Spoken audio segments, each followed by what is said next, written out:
type shit. Stop playing with me, Dre. DJ K. Come on, I'm doing shit. Fuck all that young shit. I'm cool with shit. Type shit. Activities. I'm doing shit. Fuck all that young shit. I'm cool with shit. Type shit. Activities.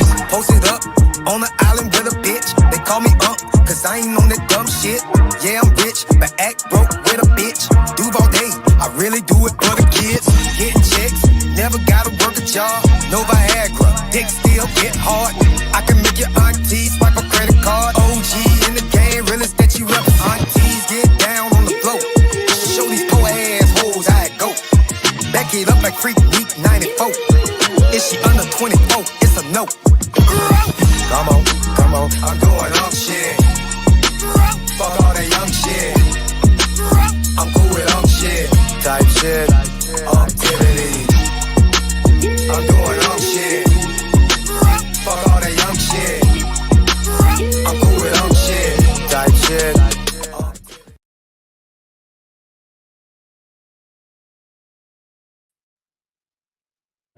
What's good, nieces and nephews?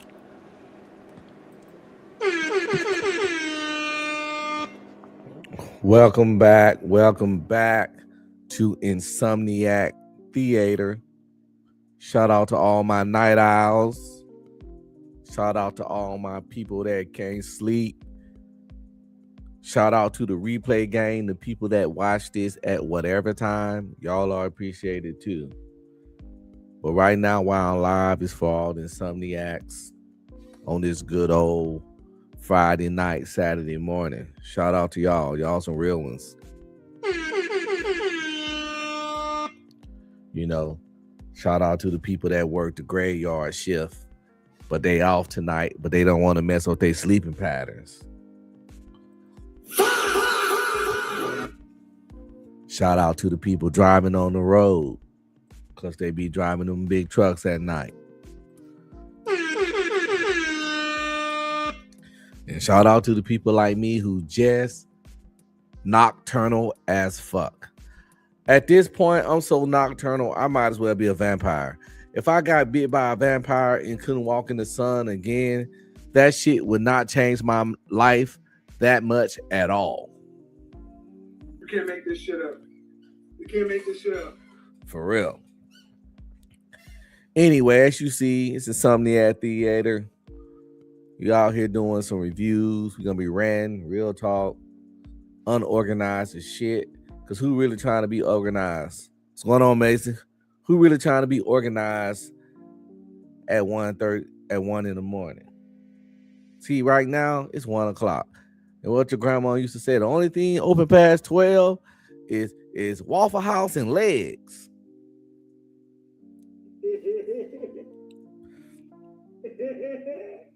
But you can now add Insomniac Theater to that list. So it's Waffle House, legs, and Insomniac Theater. It used to be Walmart too. But they stopped that shit. My point, it ain't a lot of shit open at night. But we up though. We up. Shit, was I showing my age, but I'm so I can do that. Y'all know where that was I come from. God damn it. If you don't, then you too young. Let me see what else we got. Oh, wait. Let's get this admin shit out the way real quick, man. Knock it on and out. So I can get the show that's not a show that is a show hiding within a show. What's up, nieces and nephews? Don't forget to like, subscribe, comment, and please share.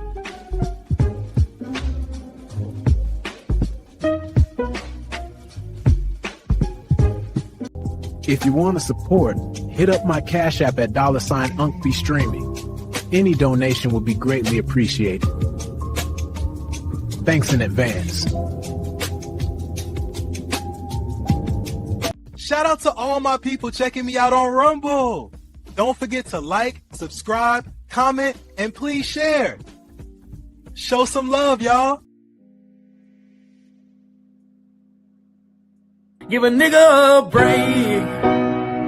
Give a nigga a break. How much more can I take? Give a nigga a break.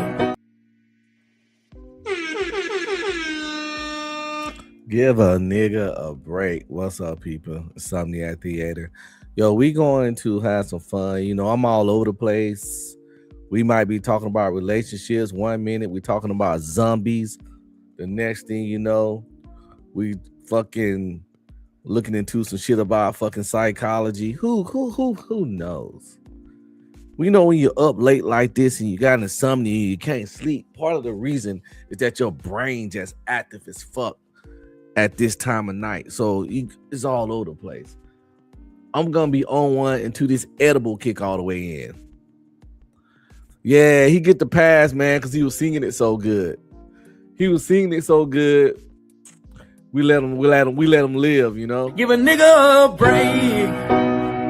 Give a nigga a break. How much more can I take? Give a nigga a break. It just sounds like he got some struggle in his voice. Like he done been through what a brother been through, you know. I can hear it. The way, you know, then he made sure he kept the A on it. He didn't put the ER on it. If he had a sung it with the ER, then you know what I'm saying. We had to get him up out of here. But yeah, he kept with the yeah. So you know we can fucks with it. So, oh man, I guess I got some little bullshit lined up we can watch, man. But I'm just gonna talk anyway because you know that's what I do up here. Y'all ready for the Super Bowl? Super Bowl this weekend. New England Patriots in Seattle. Who y'all got? I'm a Saints fan. So it's been a rough couple years for me. And my little team don't even stand a chance. The Saints was out of there in no time flat. So I don't have, you know, what they say. I don't have any. I don't remember all the sayings. I don't use a lot of sayings and shit. So I can't really hardly ever remember those. Well, I ain't got a dog in this fight. That's it. That's the saying. I ain't got a dog in this fight. So yeah, I don't have a dog in this fight. So you know, I'm just gonna flip a coin and say, go New England. Jerry said, fuck New England. Jerry, he said, okay, yeah. Jerry said, Jerry said, fuck New England. He said, Seattle for sure. The Patriots be cheating. Man, why you bringing up old shit? No.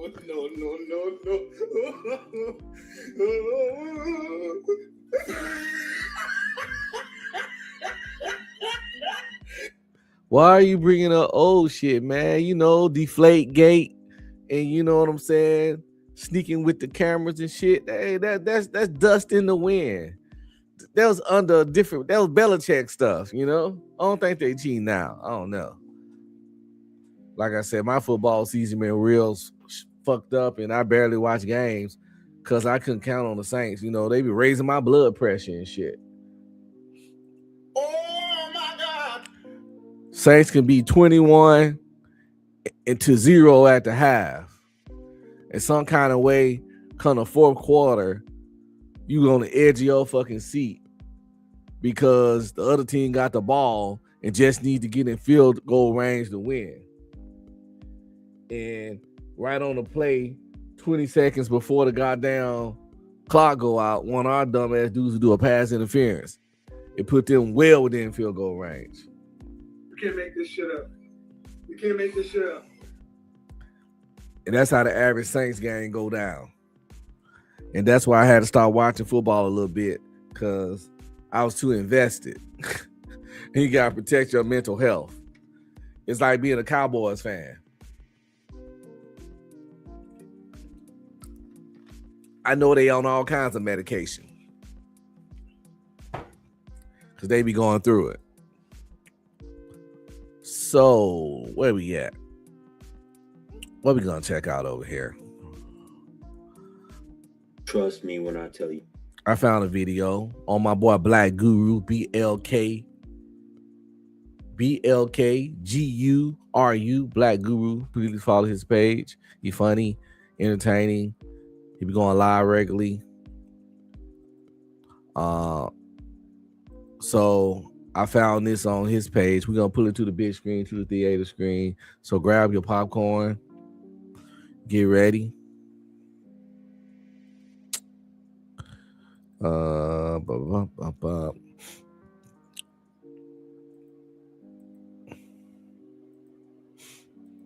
This video's titled "She Snuck into Prison for an Inmate, and This Happened."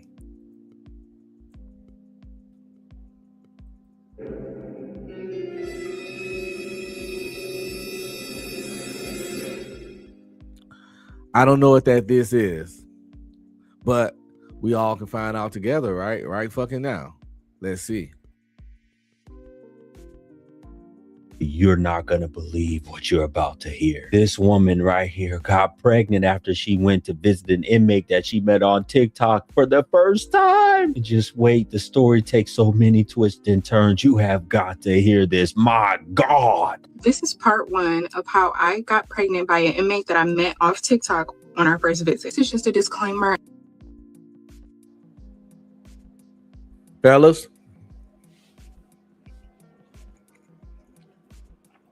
this prove a point of something that old Unc always say. Don't pay attention to what women say they like, say they want. None of that.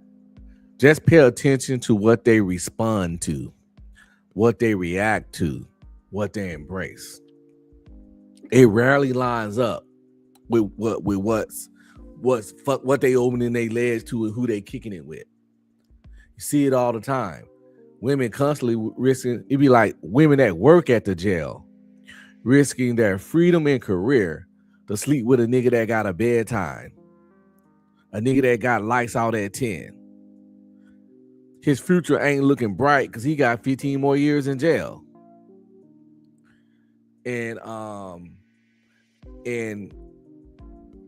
can't tell me out of all the free dudes out here that can come and go as they want, none of them is better than this nigga they met in jail.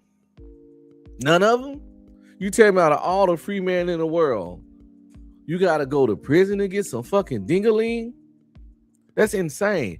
And this particular girl in this video, she's not even unattractive. She can't tell me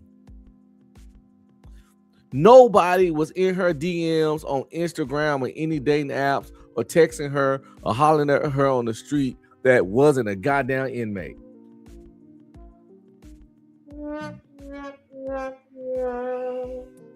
That's why you know this wasn't from no lack of options.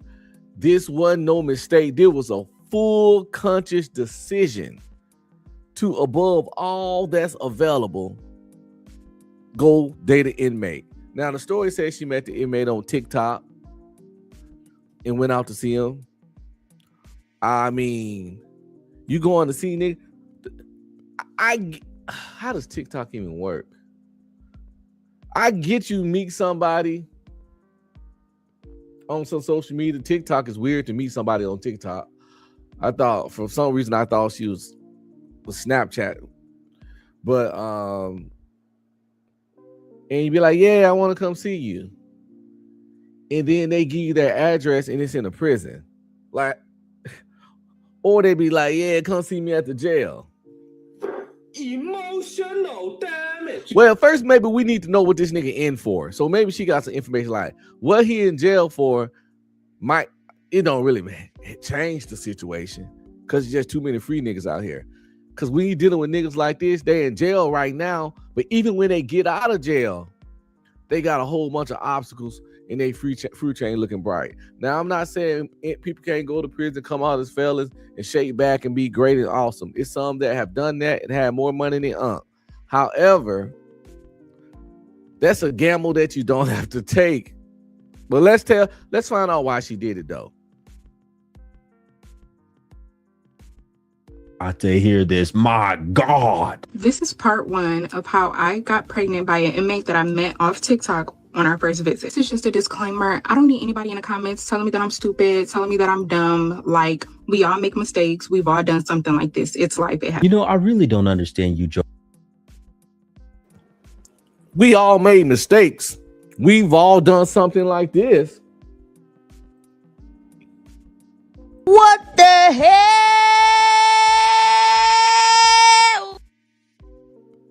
No, the fuck we ain't. No. Wear your jacket, lady. Wear your fucking jacket and keep it on yourself. You done fucking met an inmate on TikTok and went up there to see him and got pregnant. There ain't no, we all ain't done nothing that goddamn stupid.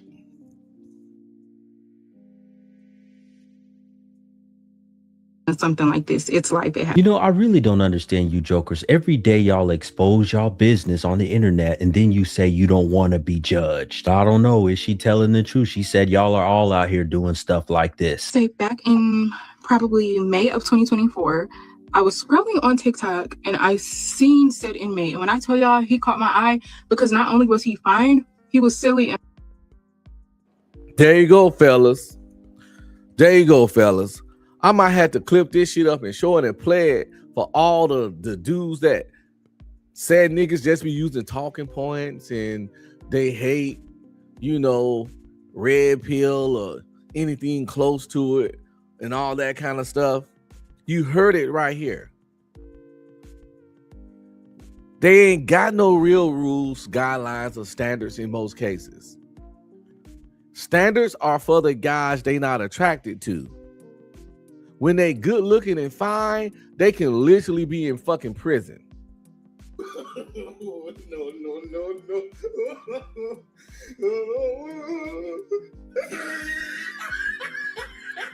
You out here gotta be a certain income, dress a certain way, stay a certain place, have a certain car, and take her on dates. This dude in prison, and he don't have none of the above, and he can't do none of the above, literally, because he's in prison. Yet he looked good and he was fine, and she went up there and stuck her booty against the motherfucking the cell bars and hunched that man and got a baby in her, probably. Back to the insanity.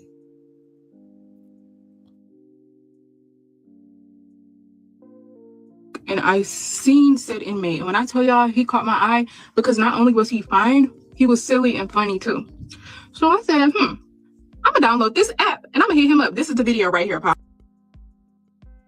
Ain't no fine, silly, and funny man that's not in prison. Boom, bam, bop, bada bop, boom, pow.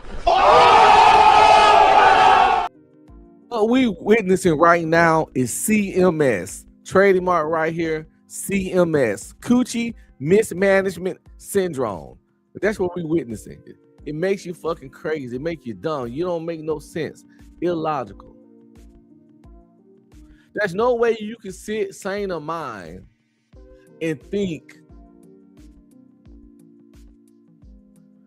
going to meet an inmate you met on TikTok to connect with him because he looked good and actually fucking him. There's no way you can think none of this shit is a good idea. It's gonna end well. I need to find out how many years this nigga got in jail.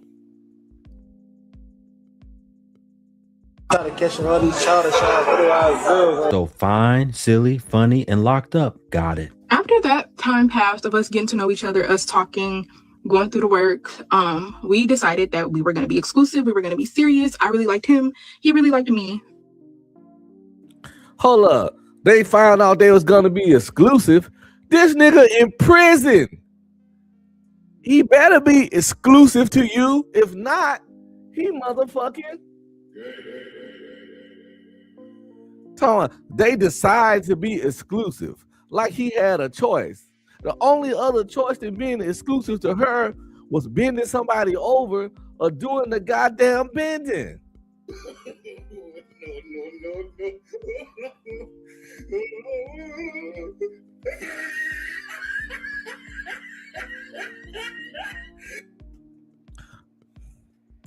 Cactus Talker says she the side piece. She the side piece to a nigga named Chris. Chris the real partner, and she a side piece.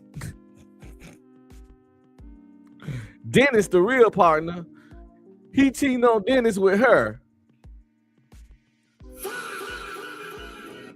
Cheating on Quantavious with her.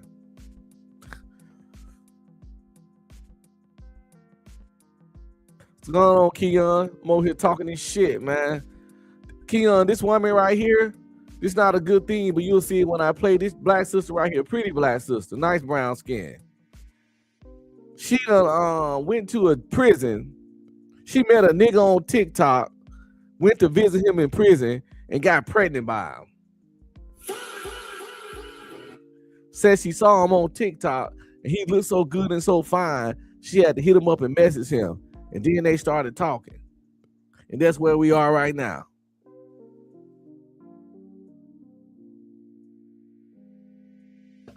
We decided that we were going to be exclusive. We were going to be serious. I really liked him. He really liked me.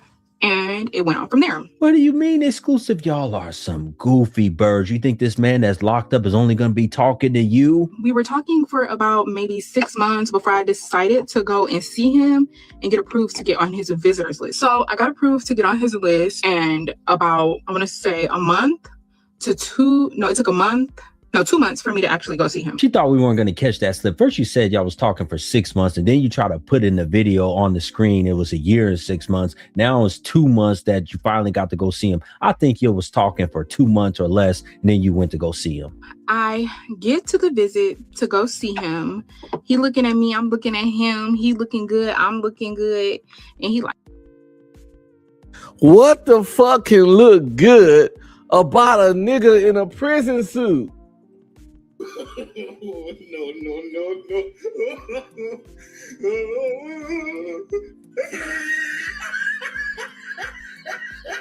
She all coochie, no brain. She living off of her coochie controlling her body. She has, if they hook her up to a fucking machine, they'll say she a fucking vegetable. They'll say she has no brain activity.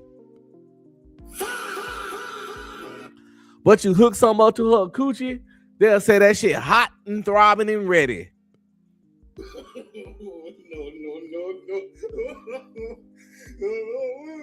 Brain dead, coochie on fire. Terrible combination. When the brain is dead and the coochie on fire. Come on now, dog. Come on, man.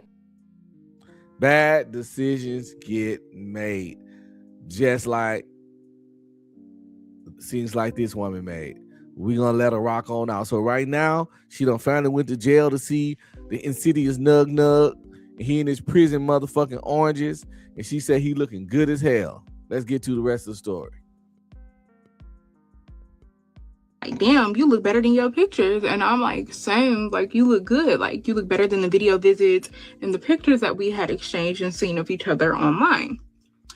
So we're in there, we're sitting down, playing our game, eating our food, just really enjoying each other's company and really just getting to know each other in the physical. When I tell y'all the craziest thing happened. So I get to the visit and I tell y'all the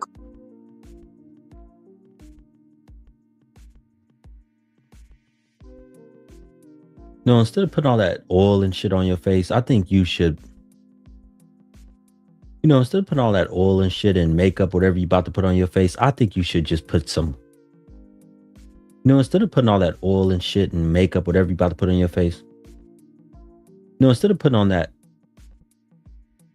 you should just go and get the clown makeup now and put it on your face. The craziest thing happened. Like, it was so insane. It was so fast. It was so quick. I still can't believe this to this day. I still can't believe that I'm in this situation. But hey, God give me lemons and I make lemonade all the time. A super big fight between I want to say an inmate and a family broke out, and all of the COs and security had ran over there, and they were all focused on that situation, trying to break the fight up. So, you know, me being me, I'm like, Gave y'all time to screw? I'm about to go in the bathroom. He like, shit, I'm about to follow you in there. And I'm like, what's up? What you trying to do? He said, what you trying to do? Hurry up and go before they see us. So I go in the bathroom, y'all. We're in there for maybe a good 15 minutes because we were scared to come out, y'all. I kid you not. So be in the bathroom. Screwing. I pull my pants down. He munching. Oh, hell no. What the hell?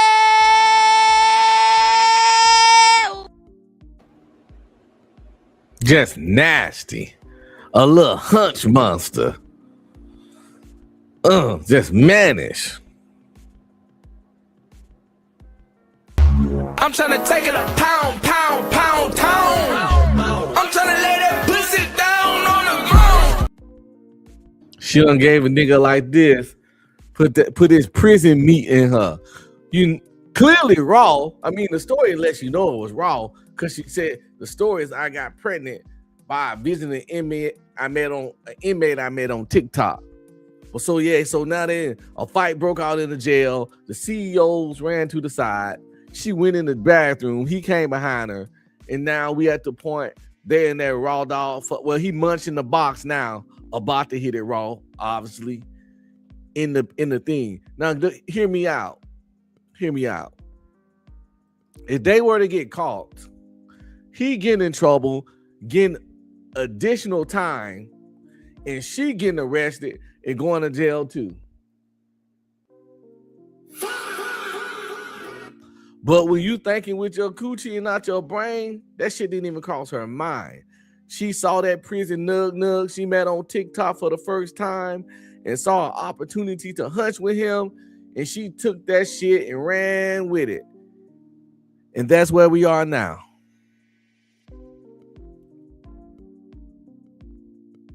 Munching. When I say munching, I mean certified eater on my mama.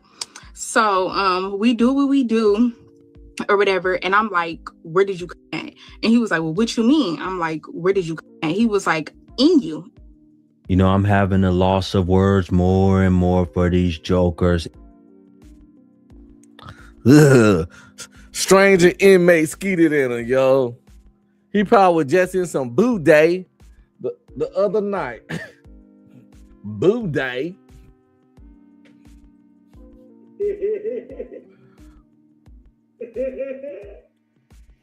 Who knows?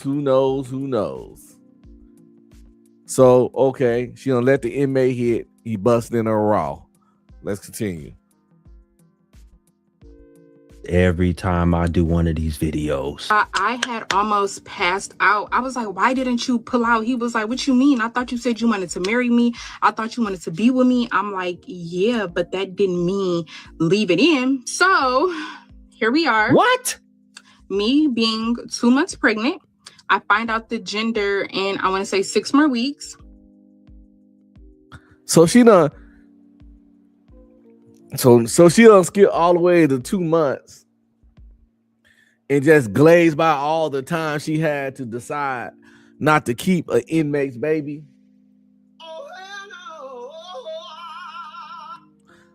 I'm pro-life, okay? I am pro-life. But I'm glad she's keeping the baby. But this is still a badass decision that she never should have done. But the innocent baby that these two fucking tumbleweed brain motherfuckers done made, this baby deserves better parents, but didn't ask to be here, so deserves to get a chance to be here. But yeah, this whole situation is foobar. Straight fucked up. But yo, real quick though. What's up, nieces and nephews? Don't forget to like, subscribe, comment, and please share.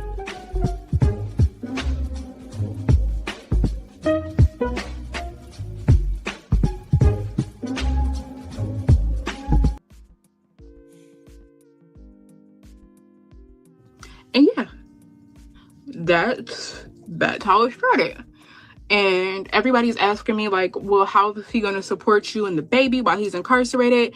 I don't know. All I know is that I have my Cash App in my bio. I have a GoFundMe linked, and I don't know how he's going to support you and the.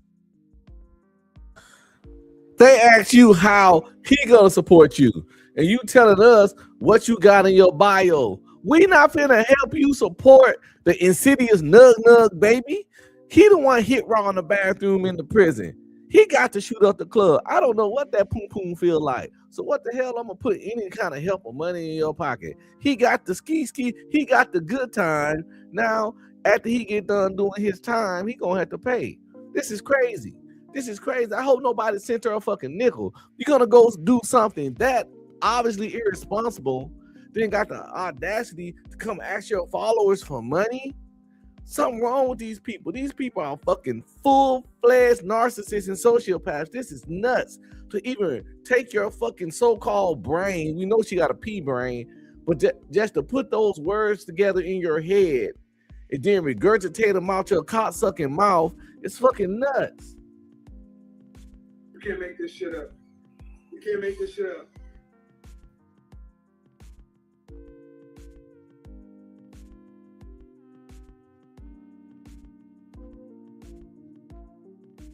I don't know. All I know is that I have my Cash App in my bio. I have a GoFundMe linked, and I don't know how he's going to support you and the baby while he's incarcerated, but you got your Cash App and the GoFundMe. What? Our bio as well, but I don't know how he's going to support us. Like, I don't know. And then not only am I pregnant with one child, I'm pregnant with two. I'm having twins. So everybody is like, get an abortion, and I don't believe in abortions. And then the craziest part about this all is that he still has 15 years left on his sentence. She don't believe in abortion, and she clearly don't believe in condoms. You can't make this shit up. You can't make this shit up. And as you just heard, she just said the part I've been waiting on the most, to see how long this joker have in jail. And she said 15 years. If this nigga got 15 years left in jail, why did you even go up to the prison to see this nigga? Saw him on TikTok, thought he was fine, went to prison to see him, talked to him after talking to him for a while, so she had to know he had these 15 years. What does a man with 15 years in prison have to offer you? Then what fucking terrible crime did this nigga do to get 15 years? Oh my God. And what in your mind is that the man you want to bring into your life, you want to fucking have raw sex with, and get knocked up by it, and he still got jail time?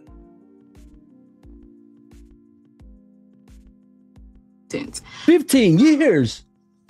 I'm just gonna have to make the best of this, and hopefully the internet supports me throughout my pregnancy.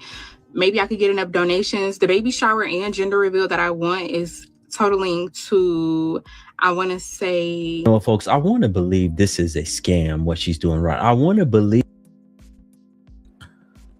I was thinking the same thing. Like, is this a skit or a scam, or she just lying in some kind of other way? Because nobody can be this dumb. Nobody can be this crazy. But it seems like the world's so wild now that you can't really fucking tell. Like, to make this decision and then be wanting extra stuff like baby showers and all that, and have all these requests, and gonna ask her followers for this shit, and then stutter and fucking stammer. Like I said, the guy be insane to even think that's a possibility. You know, fuck the nigga that got 15 years left. If she's scamming. And my Cash App to just get a little support and see if the internet helps me out. But like I said before, I don't need anybody judging me or telling me, like, why would you do this? Like, we all have made a mistake like this. Like, please don't be judgmental. Like I said, the Cash App is in the bio. Once y'all have done something like this, I truly believe you and your cooter cat needs to be locked up for 20, 30 years. My God. Please donate if you can, because I'm carrying two babies. And look at how big I am, y'all, to be 2 freaking months. Trying to hide them stretch marks. This is crazy. And I know all of y'all are probably like, you're stupid, you're dumb. I see a lot of people in the comments saying that I'm a bird, I have a bird brain. And it's like, only thing I need right now in this moment is just genuine love and support. Like I said, if you could donate anything to help me, that would be perfect. Like I said, I don't have a job. He works in there. I want to say he's the porter, so he only makes $18 a month. So if y'all can help a girl out. Wait, I just did some content about y'all out here being homeless and pregnant. You sitting up here talking about you don't have a job. How do you have your nails done? Y'all do some shit with y'all hair and all this stuff. You got money for products to pour all over your face. What? Get it? I know what I did is messed up. No, I'm not having an abortion. Like, I just don't believe in that. And it is what it is. And to make the situation worse, my family does not know that I'm pregnant by a man that's incarcerated. They don't even know that I'm pregnant at all. So I don't even know how I'm going to tell my family that's supporting me that I'm pregnant by somebody that's incarcerated with twins. And folks, this is what she created and posted. Baby K and Tay's pink or blue gender reveal. He or she. Well, she says she's having twins.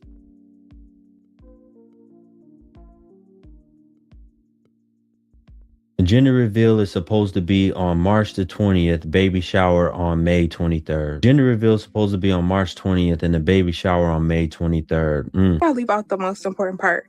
So when I tried to leave him, this is when he sent me boohoo crying. Like, look at this. Like, can you please not give up on this, please? Girl, I know I told you that. All this stuff, you got money for products to pour all over your face. What? Get it? I know what I did is messed up. No, I'm not having an abortion. Like, I just don't believe in that. And it is what it is. And to make the situation worse, my family does not know that I'm pregnant by a man that's incarcerated. They don't even know that I'm pregnant at all. So I don't even know how I'm going to tell my family that's supporting me that I'm pregnant by somebody that's incarcerated with twins. And folks, this is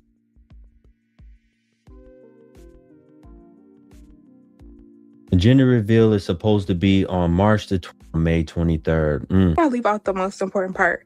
So when I tried to leave him, this is when he sent me boohoo crying. Like, look at this. Like, can you please not give up on this, please? Girl, I know I told you lies and all that shit. You need to take it for real. Or you let the fuck out of you. Everything, you know. Fucked up. She getting raised up by an inmate.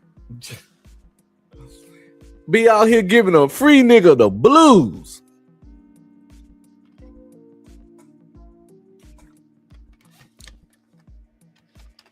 It's the same kind of chick that'll say a nigga making 40K is broke. Yeah, she got knocked up by a nigga that's in jail and got 15 more years to go. You can't make this shit up. You can't make this shit up.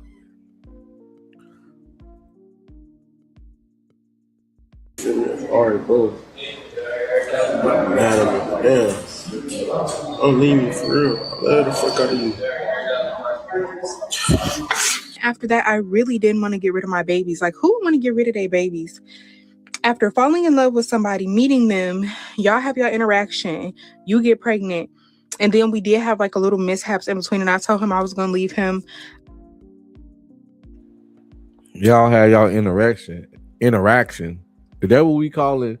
Meeting dudes for the first time in a prison and letting them smash you in the bathroom and bust up in you? Those little interactions? That sounds like nasty, irresponsible fucking to me.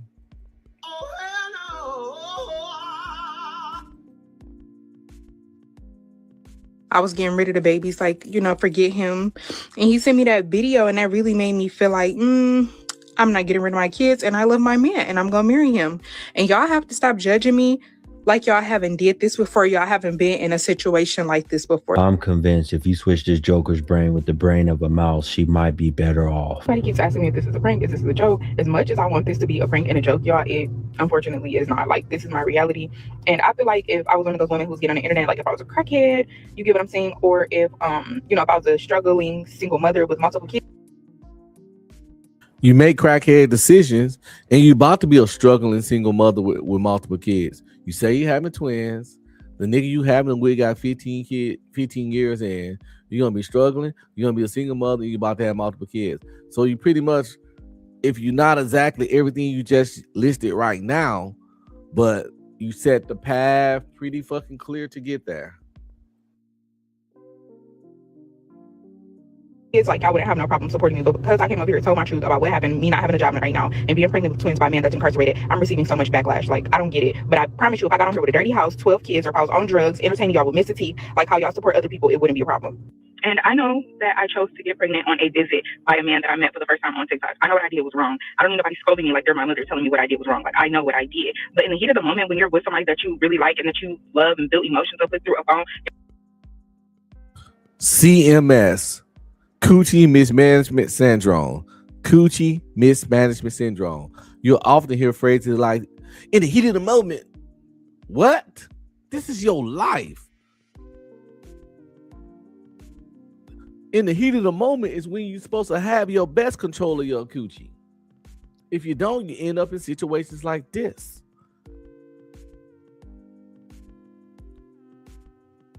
Don't blame in the heat of a moment for making a retard level fucking decision. You were somewhere you shouldn't even been in the first place. Once you saw this dude on TikTok and you saw he was in prison, y'all communication should have ended. But no, you wanted to pay him a visit. Went up there talking about he looked good in his motherfucking prison oranges. And some shit went down at the prison, and you found an opportunity to get your hunch on with him in a goddamn bathroom. And look at you now. Some kind of way, you ain't the problem.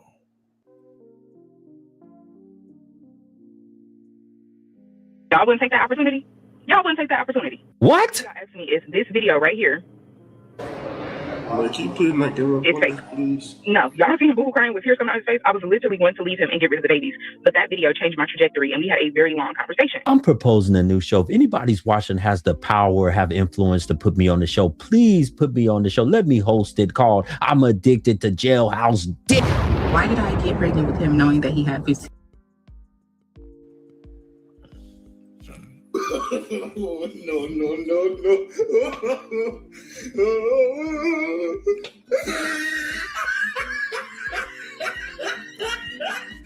Yo, that nigga, Black Guru just went off right then. He went off with that one.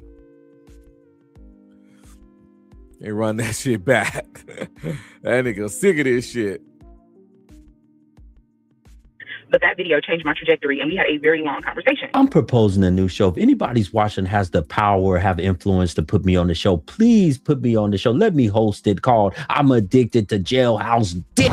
Why did I get pregnant with him knowing that he had 15 years left? Y'all, I did not know that he had 15 years left. When I met him back in 2024, he told me that he was getting out in 2026. Why didn't I look it up? I don't know. I don't know how to look inmates up in Ohio. I didn't know how to do it at that time. Does that make me crazy? I mean, a little bit. Maybe I shouldn't have been talking to an inmate knowing that I don't know how to look people up. I didn't find out that he had 15 years left on his sentence until I want to say January, either, I think January 11th of this month. And that video where he was boohoo. But you already fucked him. You fucked him, didn't know how much time he had left. And probably what he was even in jail for.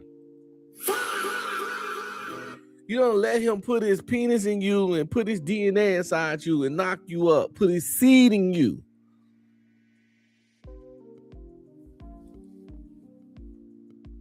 You did all that before knowing any of this shit. And the shit you did do is kind of more important than the bullshit you didn't know. If anything, you should have waited on was the raw dog fucking. That's what you should have waited on.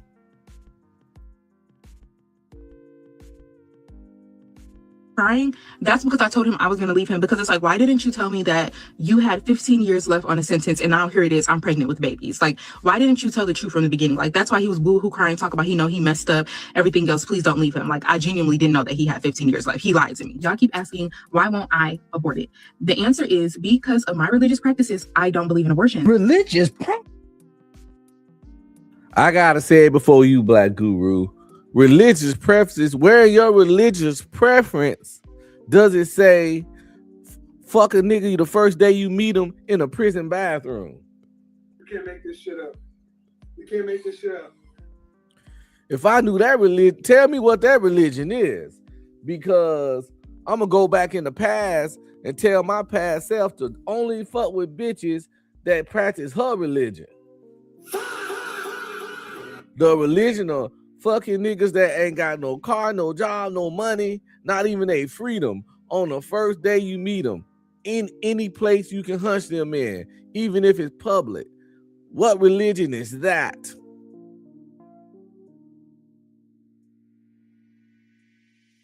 He lied to me. Y'all keep asking, why won't I abort it? The answer is because of my religious practices, I don't believe in abortion. Religious practices? Religious practices? For my religious purposes, I don't believe in that. He told me that he couldn't have kids. I believe that he couldn't have kids. Like, I don't know why this man lied to me so much. I don't know why he let me on. I don't know. I really wish that I had the answers for y'all. I don't know. And I really feel like, I don't know why he lied. I don't know. That's something that...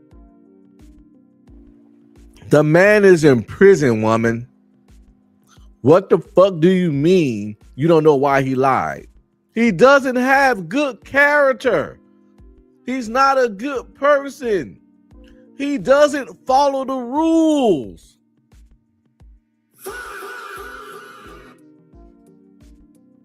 That's why he lied to you, because he was in prison when you met him.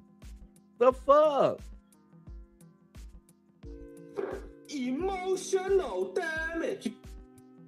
I ain't got half a brain. I'm gonna have to ask him and doing a separate video when we're on the phone. But he told me that he couldn't have kids, and then he told me that he was getting out in 2026. And then I found out in January after I was pregnant, because he told me. And then I had my friend look it up online, because nobody even knew that I was dealing with him. Nobody knew. No friends, family, nothing. Y'all skirt around the men in your family, anybody that will hold you accountable, responsible for who you are dating, screwing, looking to marry. Y'all do that so that y'all can go have fun and screw. Once again, you love you some jailhouse, prison house dick. Is clubbing dead everywhere?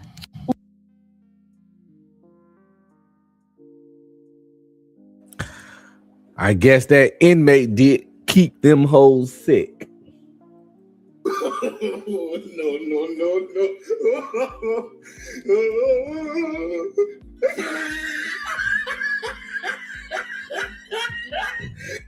Ladies, there's no way it's that bad out here.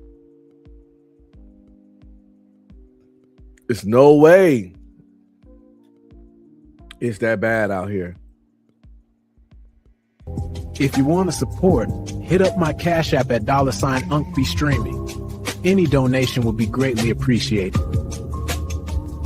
Thanks in advance. Give a nigga a break. Give a nigga a break. How much more can I take? Give a nigga a break.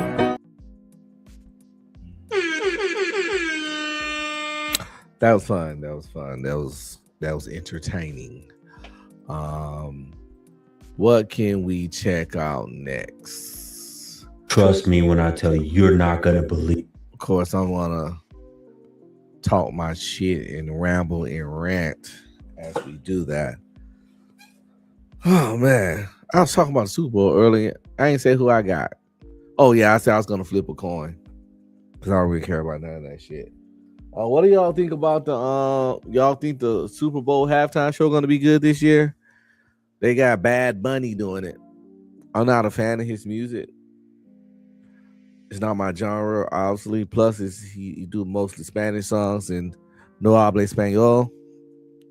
I also don't support his stance on certain shit and his politics and shit. You know, he's way too liberal for me. And I'm not even far right conservative at all. I'm conservative, but nowhere near far right. But he full-fledged. He, she, they, them liberal. Kiss a man if you're bored liberal. All that kind of shit. He's I identify as liberal. You know, I identify as a tree, therefore I am type liberal.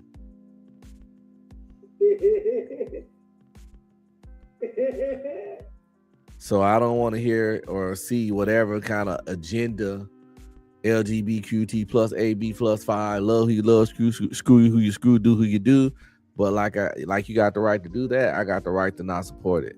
So I have no interest in seeing whatever agenda pushes shit Bad Bunny gonna do tomorrow.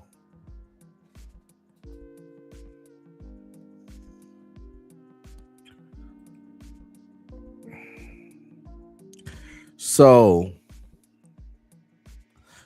if y'all been watching my shows lately, my Insomniac Theater shit, I always like to get into my zombie bags. That's my bag right now, and I find it quite interesting. But we're gonna kind of do a little offshoot of that and get into the prepping bag, you know, because we talk this post-apocalyptic shit all the time. But you know, that's fun, that's interesting, and we're not gonna stop doing it because I want y'all to make it whenever the shit hits. However, let's get into the prepping bag, because after you make it, you got to make sure you have the right stuff to make it long term. So I found this video, 25 items peppers buy in bulk, and you should too. Coming better prepared. It's on a channel called The Bug Out Location. Shout out to them. Please feel free to follow. I'm gonna let y'all see it how it look. It's right there. The Bug Out Location. And let's get to it and find about these 25 items preppers buy in bulk, and you should too. You means you, me, and all the people you care about and love that don't stay with you.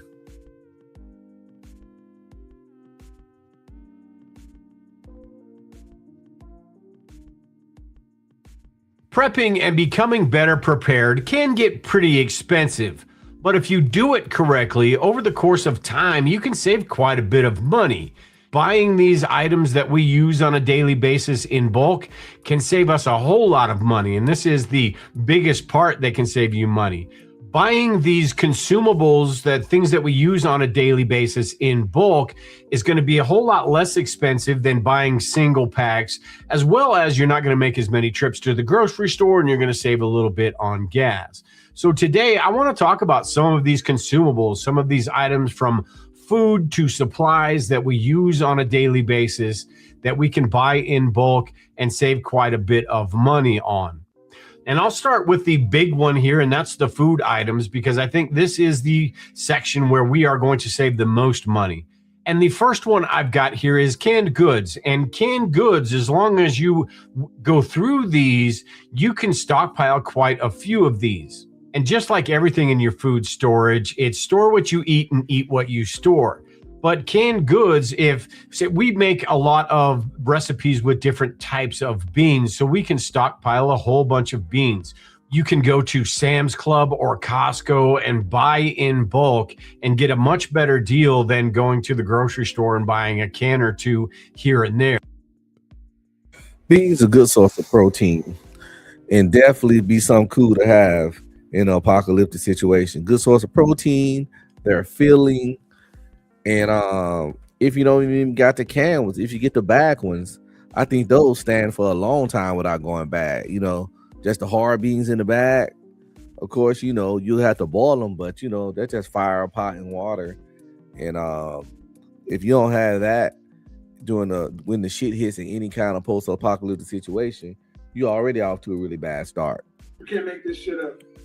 You can't make this shit up. But it's one problem with that for me. I'm allergic to beans. Emotional damage. I'm allergic to beans. But he right. Like, beans would come in handy when you stocking up your shit if you're prepping for any kind of long-term situation. The great thing about canned foods is they have a really long shelf life, and there's a big variety of what you can get. You can get fruits and vegetables, and you can get meats, which is a big one in prepared. Get some fruits and vegetables. You don't want to get the scurvy.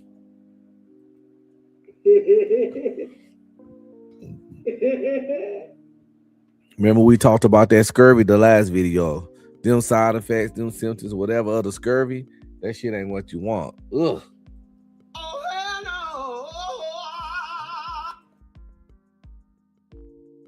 Whether you're talking about tuna, canned chicken, the canned Spam, or even just corned beef and hash and the meals in a can, the soups and stews and things like that. So canned foods are a big area where as long as you're using them, you could save quite a bit of money. Another thing you should consider buying in bulk is your pet food, dog food, cat food, or whatever animals you have. I love my pets. But honestly, when the zombie apocalypse kick off, I ain't gonna be too much worried about them. Cause if I get hungry enough, I'm gonna have to eat their ass. I guess we talking about prepping right now. So if I was prep, which means, preparation, I would buy some extra food for my pet in preparation. So he's right. But once the shit hit, come down to it, I would have to eat that shit right there myself.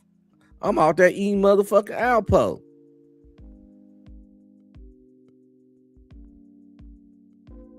Have the larger quantity you buy, the less expensive it's going to be. Again, with these stores like Sam's Club and Costco, you can buy a whole bunch and it lasts for a very long time, and you can store that as long as it's stored away from pests and things like that. You're going to have a nice stockpile to draw on when times get tough or just on a daily basis. So think about pet food as well. You can save quite a bit of money there. Another one is the prepper staples, the rice, flour, and beans, the dried beans, the rice in the big 25-pound bags, or the flour. That I was talking about earlier, dry beans would definitely something you want to stock up on. And it's such a good thing that I hate that I'm allergic to it, because they're like the perfect kind of bulk buying, long-term, easy to store, long shelf life kind of things. Beans is the one, perfect for that kind of situation. Rice too, but they go good together. Oh my God. And before I found out I was allergic to beans, I used to love black beans and I used to love red beans and rice, and I used to eat beans all the time. But once I found out I was allergic to them, it started to make sense why I always felt kind of off and fucked up after I ate beans.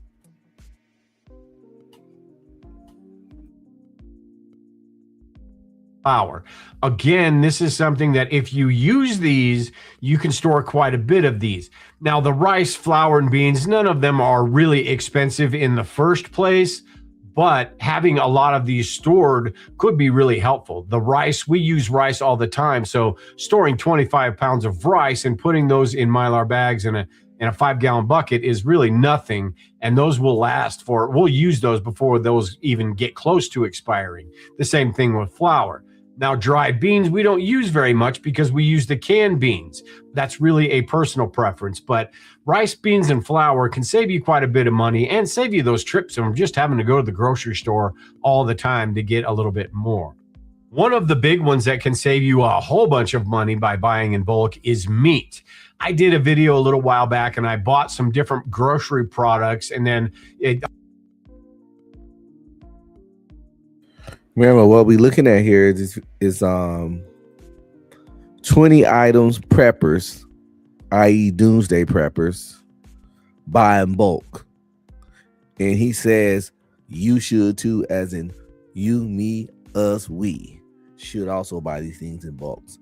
And so far, for the most part, what he said makes sense and work with me. The pet food one was kind of iffy, but if this for preparation, like I said, I'll definitely get some food for my pet. But when the shit really get real, that nigga on his own. Go hunt in the wild, nigga. Hunt in the wild.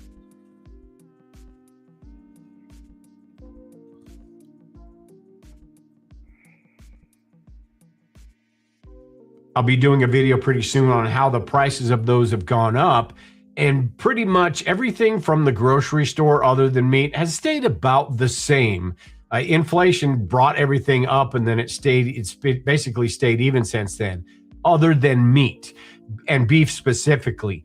beef has gone up outrageously over time. So the more that we can buy this in bulk, instead of buying 5 pounds, 3 pounds, or 1 pound of ground beef, maybe you get 30, 40 pounds from one of these big box stores, or even go to, if you've got a local farmer, you can buy a side of beef or something like that. But beef is one where you can save it by buying in bulk. Get yourself a chest freezer and buy in bulk.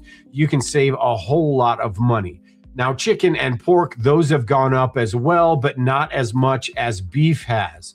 But you can still get a really good deal on buying those in bulk. So the more meat you can stock up, you can save quite a bit of money here. Also, if you use a lot of salt and sugar, and most of us use a lot of salt, we don't use much sugar these days, but these are great to buy in bulk because they never go bad. Salt and sugar will literally last forever as long as it's stored away from moisture and away from pests and stuff like that. So buying these in bulk can not only save you money, but you'll have those available if and when disaster strikes or it's a crisis, things like that. Salt is useful for a number of different reasons, and sugar can be used in a number of different recipes and even on its own, just to make a little bit of that food you're eating a little bit more palatable.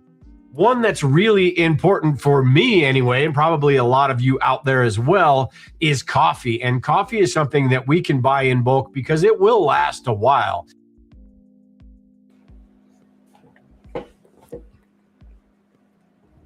Coffee's good for trade. In a world where resources are short, and your doomsday prepping is paying off. Yeah, I remember people are addicted to coffee. And like that video we watched last night said, when they were saying like stuff you'll want to use for money or use to barter or trade, coffee is one of them, cigarettes was one of them, alcohol was one of them. Stuff that people addicted to or makes them feel good, which they usually be addicted to things that make them feel good, you can get more bang for your buck for those. And coffee is one of them.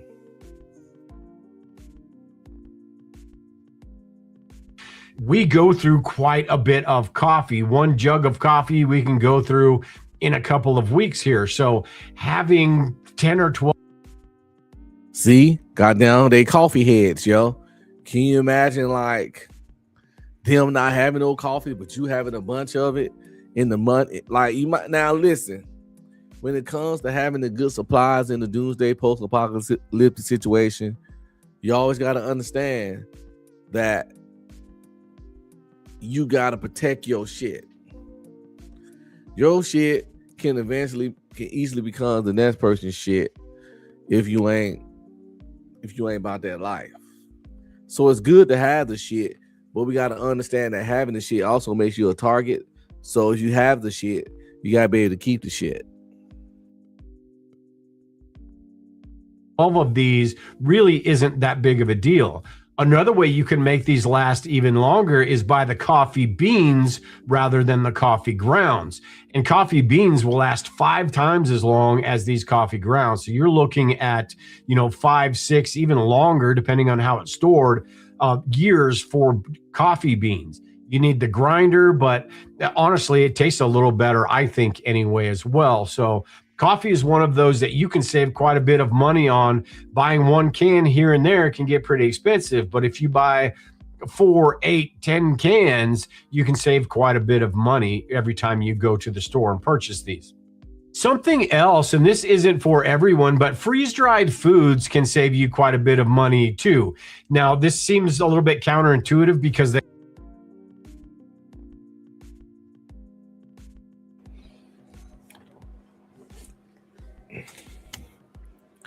we get the gist of it. That guy video wasn't as interesting as the straight up zombie stuff I watch. So, but I was learning some stuff. But maybe for me, the stuff he was saying was just a little extremely, for my opinion, self-explanatory. It wasn't that entertaining. And you know, I really don't like his yeah, we're just gonna leave it at that. So now we know. Listen, we live in a world where anything can happen. So when I like to throw out this zombie apocalypse stuff and let y'all know that want y'all to survive through it, I need y'all to understand that anything is possible. You know, it don't have to be the raging out the grave zombies, but biological warfare, some kind of virus or something, creating some form of advanced rabies like in 28 weeks later. It can be some shit like that. And if it's not a zombie apocalypse, it could be a solar flare, the economy going upside down, World War III, whatever. My point is that when the resources get tight and the infrastructure crumbles, it's certain things you need to know how to do, certain things you gotta have, certain skills you gotta have, and certain moves you gotta make. And you can use all this stuff from this zombie apocalypse shit and just use the same information in any kind of post-apocalyptic situation. So, but the zombie stuff is always more fun. So we've been talking about, you know, places where, you know, when people talking about this stuff, they got the places when the zombie apocalypse hit that they want to go to, right? Everybody got their sweet spots where they like, yo, this is it. This is the way you go. Some people say the mall. Some people say an island. Some people say Walmart. You know, so I think we already covered the island with the pros and cons. I think we covered the mall with the pros and cons. But let's check out another location that's very popular. We did a boat in the pros and cons of using a boat as your base of operations, and we also did the prison. We're going to try, could you survive a zombie outbreak at a high school?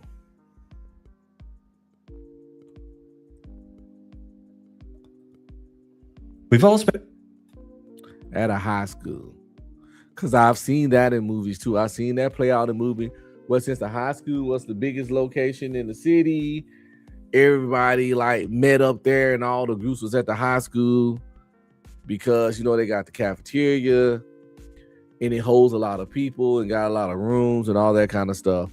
And I've seen several movies and shows where they made the high school to go to, you know, place. So, you know, us as humans, we don't understand how inspired we are by television, movies, and books. So if something did hit, something went down, a lot of motherfuckers be like, we can stop, we can hunker down at the high school.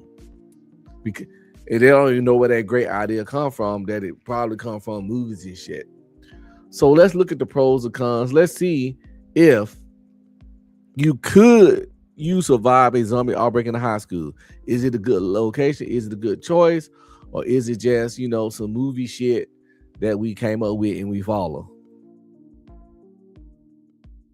Spent years dreaming of escaping high school, but in a zombie apocalypse, it might be the perfect 5-star shelter. You've got rooftop access, a fleet of buses for supply runs or battering rams, and enough canned food and bottled water to ride out the chaos. The problem is, that false sense of safety just might be your doom. That and the popular kids immediately declaring themselves the new government. That could be an issue too. Anyway, let's stop fantasizing about how it might go and actually break it down. Before we get into the thick of it, let's set the stage. For this scenario, we're dealing with classic zombies. Your good old-fashioned slow shambling walker that relies on sheer numbers and persistence rather than speed and brute force. As for how you ended up here, you didn't plan for this and nobody saw it coming. You just so happened to be here when it all started. And now the school's in chaos, the streets outside are going nuts, and survival depends entirely on what's available to you inside of the school. Also, keep in mind every school is different. Some are massive with multiple floors and dedicated security systems. Others are smaller and outdated and barely held together with duct tape and teenage angst. So if your local school has a tunnel system or solar panels on the roof, great. But this isn't your school, it's a general breakdown. I can't account for every situation in one short video. Now with that out of the way, let's jump into the... Man, what kind of uppity neighborhood or uppity school your kids go to in your neighborhood that got solar panels all on the roof? Not out here where I'm from, and not any school I went to as a kid. No. Shit. I'm from Louisiana. Our schools didn't have all that. Pros and cons of hunkering down in a high school during a zombie outbreak. Most high schools are built like bunkers. Brick walls, steel doors, and fences made to keep teenagers in, which ironically makes them pretty good at keeping zombies out. Some have full lockdown systems. If the power's still on, it might be a good idea to use it. If not, start barricading things off before the principal comes shuffling through the front door.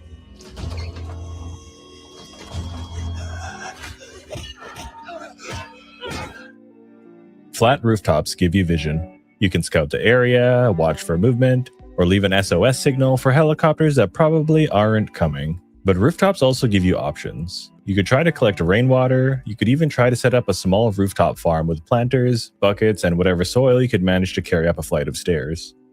It won't feed a group, but it might buy you enough time when the canned goods run out, assuming it all had enough time to grow. In a high school, you have plenty of options for weapons. In the gym, you've got bats, javelins, and shot puts. In shop class, you have crowbars, hammers, maybe even a welder. The science lab, chemicals that can burn or blind if you know what you're doing. And yes, I know you can't blind zombies. It's meant for humans, but hopefully it doesn't come to that. The cafeteria is more than likely loaded with supplies. We're talking freezers full of meat, pizzas, and questionable hot dogs. Just make sure the kitchen's clear before digging through the freezer. There's nothing like grabbing a popsicle next to a half-eaten corpse. There should also be storages full of bottled water, canned goods, rice, peanut butter, condiments, and pasta. Not pasta. Last time I said pasta and people got pissed off about it. With that in mind though, how do you guys pronounce Mario? Do you say Mario or Mario? How about Shaco from League of Legends? Do you call him Shaco or Shaco? This is for all my nerds out there. Anyways, tomato. I'm going to pronounce it however the hell I want to. I'm not calling it pasta. You can kiss my ass. You also have access to vending machines packed with snacks and soda, aka pop, aka fizzy drink, depending on where you're from. Maybe even some off-brand mystery drinks too if you're feeling brave. And if the power is still on, the water fountains might still work, for now at least. City water relies on electric pumps, but most systems also use gravity-fed towers to maintain pressure. That means you'll still get running water for a little while after the power cuts out, but only until the tower runs dry. Then it's game over. Some people think they're bulletproof because they're on well water. Even that depends on electricity. If your school somehow has a manual pump, great, but let's be real, it probably doesn't. I haven't seen a manual pump since I was in the Philippines. That means you'll need a backup plan. You're going to want to set up rain catchers on the roof. You can use tarps, buckets, or anything clean enough to collect water. And always boil it before drinking. Contaminated water can also take you out.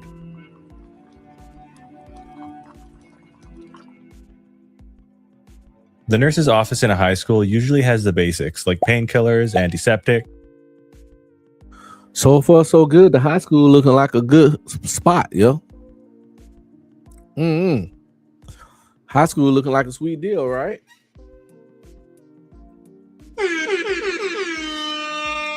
But just like everything in life, you know, they got pros and they got cons. So I'm pretty sure the cons are going to come. I wonder what they're going to be. Let's find out.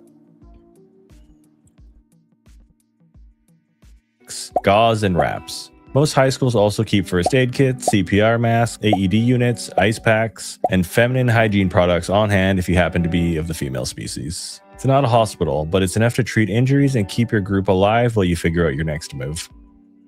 School buses are slow, loud, and guzzle fuel, but they're massive and can move people or gear. Perfect for supply runs, barricades, or ramming through trouble. If you have welding skills, you can probably make a super cool apocalypse vehicle to help you rip around town. A school bus could be the difference between life and death, especially if you have to jump ship and leave the school for good.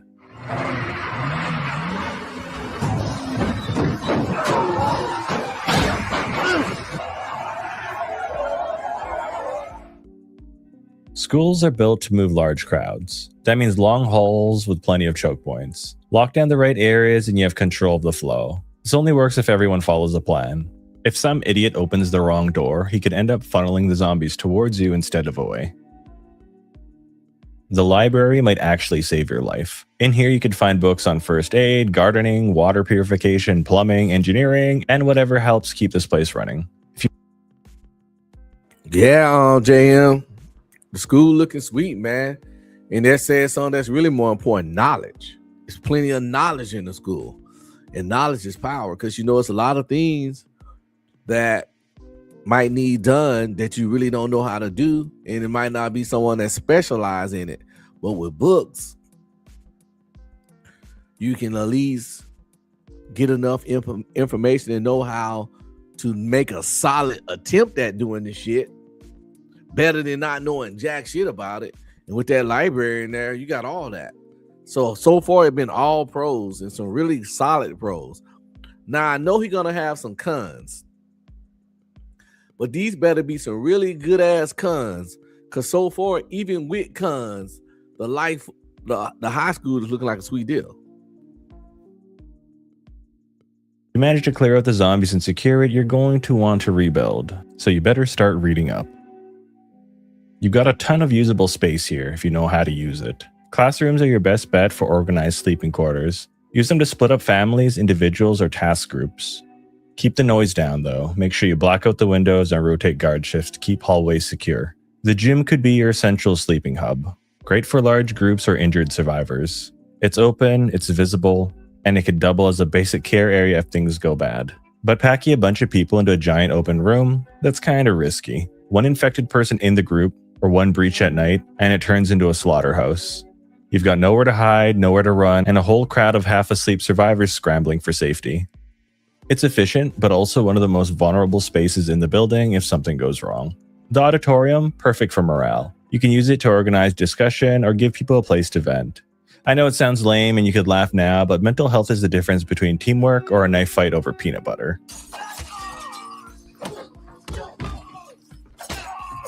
And I'm sure some people already know this, but governments use schools as emergency shelters during natural disasters. During hurricanes, wildfires, floods, you name it. They've been turned into emergency care areas, evacuation centers, or even temporary housing. Some are even used as alternative care sites during COVID. They handled hospital overflow or vaccine drives. But in a zombie outbreak with mass panic, that kind of coordination isn't happening right away, maybe not at all. Hospitals collapse, communication breaks down, and most people are dead within days. So don't count on this turning into a government-run safe zone anytime soon.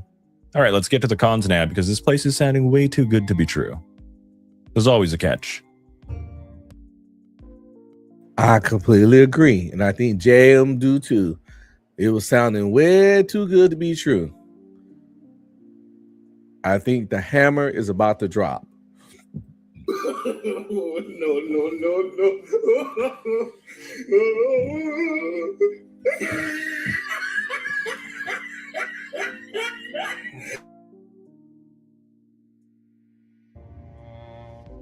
If the outbreak hit during school hours, then the halls are going to be full of corpses, and some of them will be getting up pretty quick to come and take a bite out of you if you don't start moving. If you walk into the wrong hallway and find a bunch of zombies, the school starts to feel more like a trap than it does a potential base.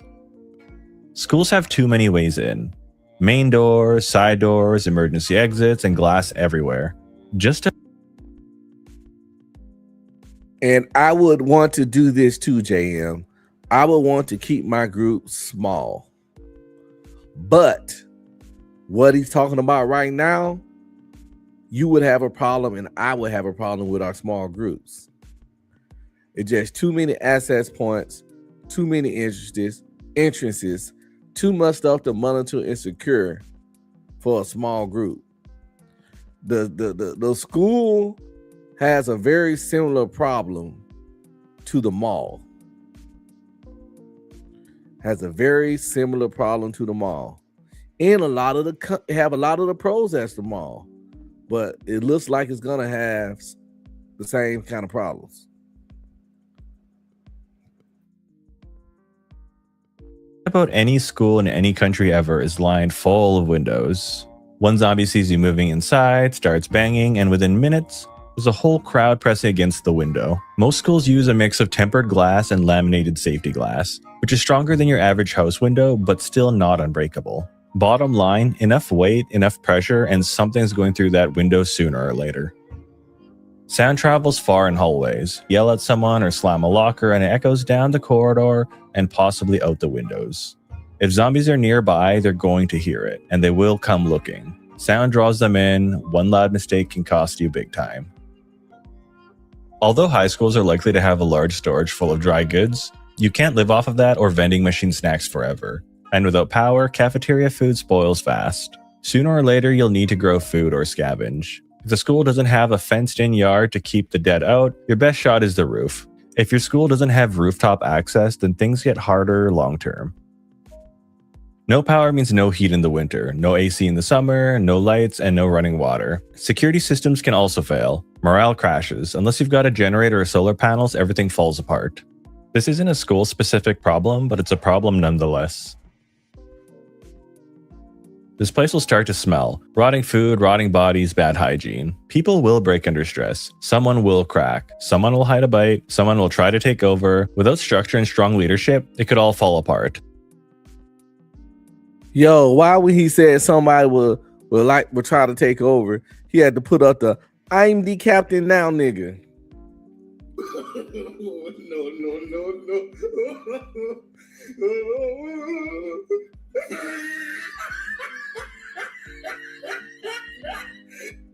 This the only scene that he can find where somebody tried to take over. You know, here Somalians already going through it, brother. You know what? Honestly, they work hard for that shit. They getting what they did it. Yeah. Listen, I am the captain now. So yeah, roast his ass. Fuck it. I don't dislike Somalians, but you know, if they did what people said being done, then you know, they gotta pay the motherfucking time. Do the crime, pay the time. I am the captain now. I'm taking over. It could all fall apart. Schools are packed with flammable crap. Papers, wires, chemicals, candles. One bad decision, the whole place lights up. Smoke, panic, heat, and nowhere to go. Tile floors, no working showers once the water stops running. You're living like cattle in classrooms. If you're lucky though, the nurse's office might have a bed or two. That being said, sleep will get worse. People will get angry, and you will start to make mistakes. And in a zombie outbreak, you can sleep on the gym mats, the wrestling mats and the gym mats in the gym, and the tumbling mats and all that bullshit. You got to get creative in the apocalypse, people. Don't forget that. Work smarter, not harder. Get creative. Get inventive. And you might have to get your, what we call it in the South, get your nigger rig on. You might have to nigger rig some stuff.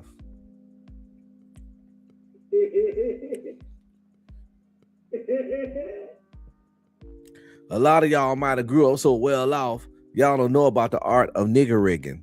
But growing up, a poor little nigger from Louisiana, born in 1978, growing up broke and struggling, nigger rigging. I was like MacGyver. And if you don't know who that is, again, salute to you, young blood. But I was nigger rigging like MacGyver since I was like 6-7 years old. You can't make this shit up. You can't make this shit up. Where there was a will, there was a way. Mistakes can get you killed. And now we get to the part nobody wants to talk about. High school politics. That social hierarchy doesn't just vanish in a crisis. The jocks, probably the first to form a security team or a new government. They're strong, fast, and confident, maybe even too confident. If they're led by their football coach, it might not be so bad. If not, you might have a bunch of meatheads hoarding protein bars in a locker room. As for nerds, suddenly the most valuable people in the building. They're more than likely the ones who'll rewire generators and maybe whip up some improvised tech. But brains don't buy respect, so there's always going to be tension. And then there's the biggest question: who is really in charge? The teachers who used to run things, or the high school senior with charisma and a baseball bat? The power struggle might be even more dangerous than the zombies themselves. A high school can work. It's big, tough, and full of supplies. But if you don't lock it down, stay sharp, and lead well, it becomes your coffin. Short-term survival rating. I'm going to give it a 4 out of 5. If you can survive the initial chaos or the... There you go, JM. That's where we need to go. A high school. 4 out of 5 is not bad. It was a lot of pros, and his cons were pretty weak. And he even respected that. That's why he gave it a 4 out of 5. He knew his cons was kind of weak. My go-to spot to set up shop for some long-term stay is a nursing home.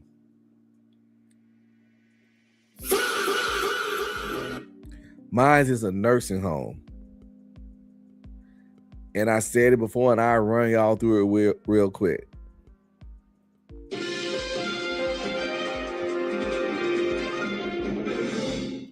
Tactical nuke incoming!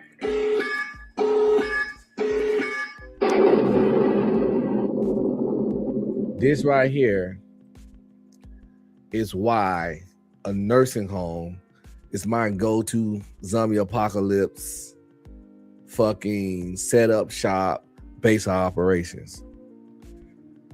They're decent size, got plenty of rooms, they got beds, they have antibiotics and different medications and medicine and stuff. They got a cafeteria with frozen, canned, dry food, pre-packaged, all that kind of stuff to eat. They have doors that's designed for people not to be able to enter easily because they don't want people coming in fucking with the old folks. And the doors are designed with security swipes and stuff and like ways to lock it down so that the old people just can't go wandering out because they got dementia. So nursing homes are pretty on lock. And last but not least, if some of the old folks turn to zombies, they won't be as dangerous as zombies as young, healthy folks out there. And you can take them out more easier. Nursing home where I set up. Now, the difference between a nursing home and a school, depending on the size of the nursing home, the school might have more food. But I wouldn't travel in big groups. My group wouldn't be more than 4 people or 4 or 5 people.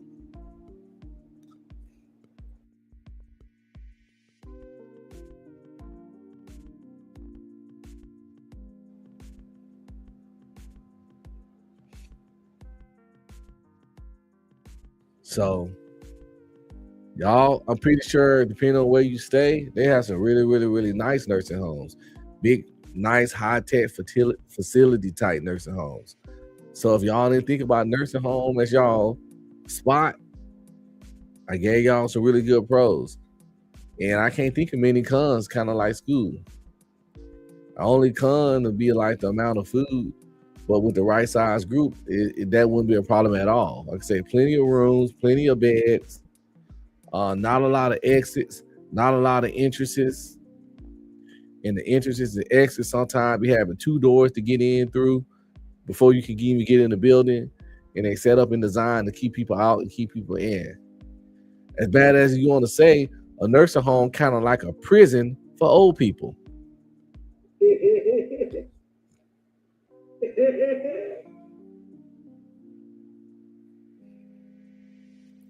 Jam says, hopefully you don't have to contend with a dead Big Bertha.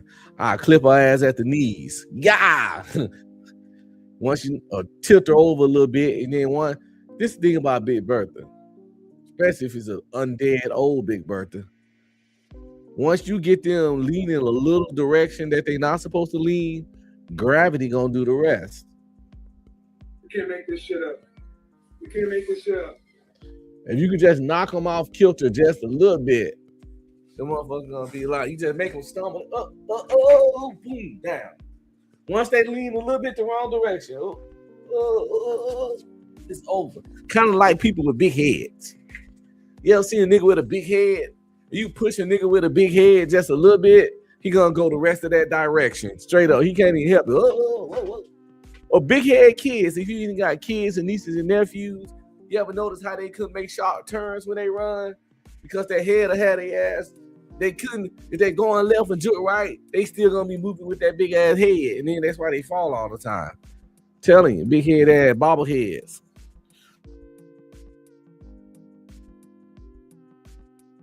The group and secure the building, a high school is one of the best possible locations to be trapped in during the first month of the apocalypse. Its primary strengths are immediate security and wealth of initial supplies. Long-term survival rating, 1 month and beyond. Rating, 3 out of 5. High schools offer strong short-term shelter, but long-term survival becomes harder without resupply. Food and water might stretch past a month if rationed, but power loss, mental stress in the urban location suddenly chips away at your safety. Every trip outside risks dragging the dead back with you. Eventually, it's not about staying, it's about when to leave. Alright guys, if you made it to the very end, I appreciate you very much, and if you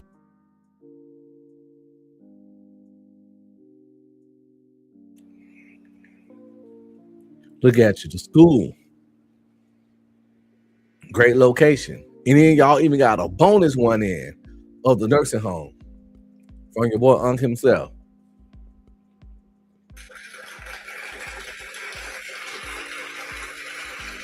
Just like that, I increase your apocalypse survival rate by 15%. Easy.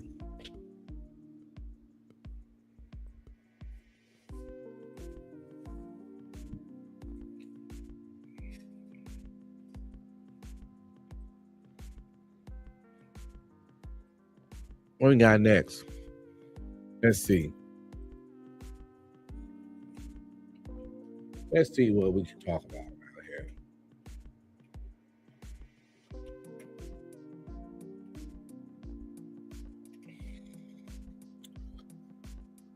A little something that's important in this situation.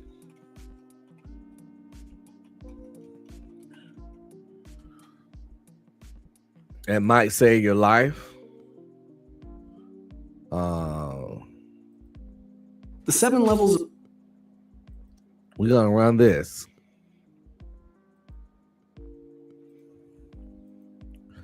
So y'all can understand what to do and when to put your head between your legs and kiss your ass goodbye. The 7 levels of zombie variants. Because when we talk this zombie apocalypse talk and have these scenarios and joking Jones with our friends, like if we gonna make it and they not, and yada yada and all that, we all like to envision the Walking Dead zombies. Them slow, stuttering, slew-toed, slew-footed, not need ass zombies in that show. You can't make this shit up. You can't make this shit up. But what happens when it's World War Z zombies? Oh my God. It's over.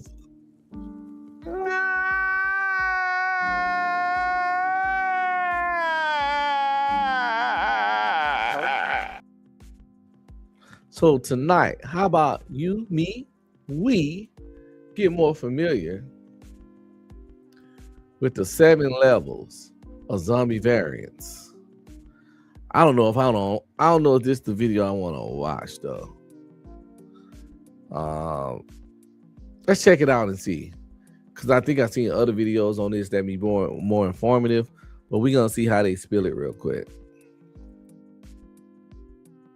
Zombie variants explained. Level 1, mutated zombies. These are the bottom of the barrel for zombie variants. And what I'm looking for. This ain't what I'm looking for. He describing like the zombie variants, but that's not what I mean. Yeah, it's this video.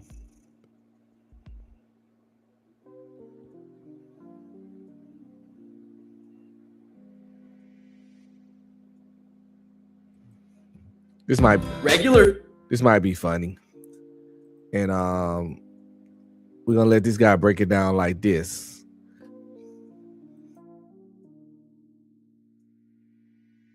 Regular zombie. Fast zombie. Slow zombie. Oh, God.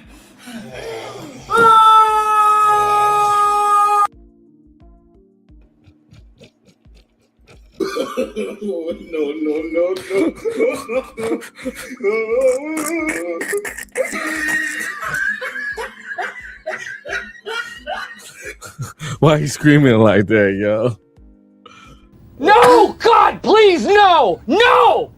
No! No! We can only be so lucky to only have to deal with them slow zombies like that.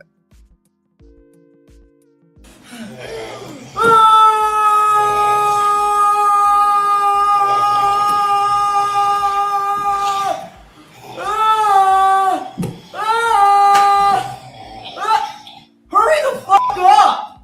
Gay zombie.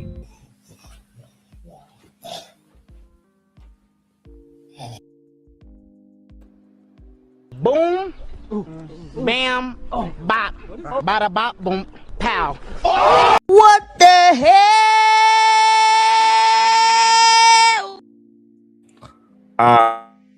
I'm done with this video too, cause this nigga clearly not being serious.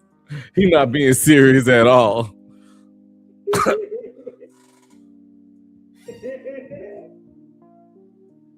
I'm up here trying to find something educational, and this nigga got jokes.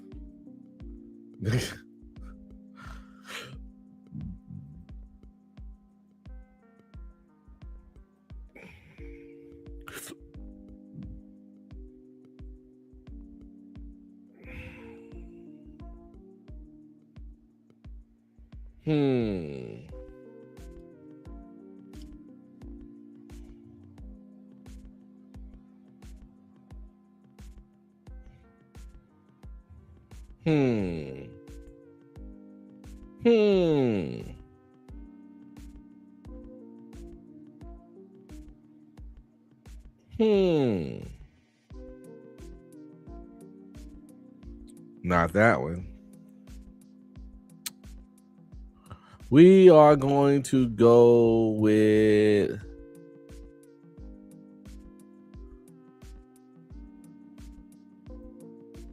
years and never still remain their key. This right here. We're gonna try this video. It's Insomniac Theater, so we all here freestyling, and we will figure something out eventually.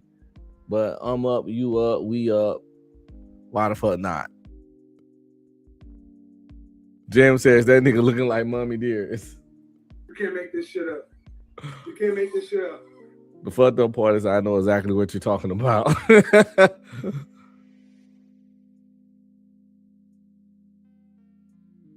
For hardcore zombie fanatics out there, many would say that our modern definition of the term zombie stems from George A. Romero's Night of the Living Dead, or for even hardcore buffs in cinema, and for one hard rock band in particular, they would even say the 1932 motion picture White Zombie started the term outright. I Am Legend and its film adaptation The Last Man on Earth gave heavy inspiration to what Romero would make in his first movie, and from there, the floodgates burst open with the idea of the zombie.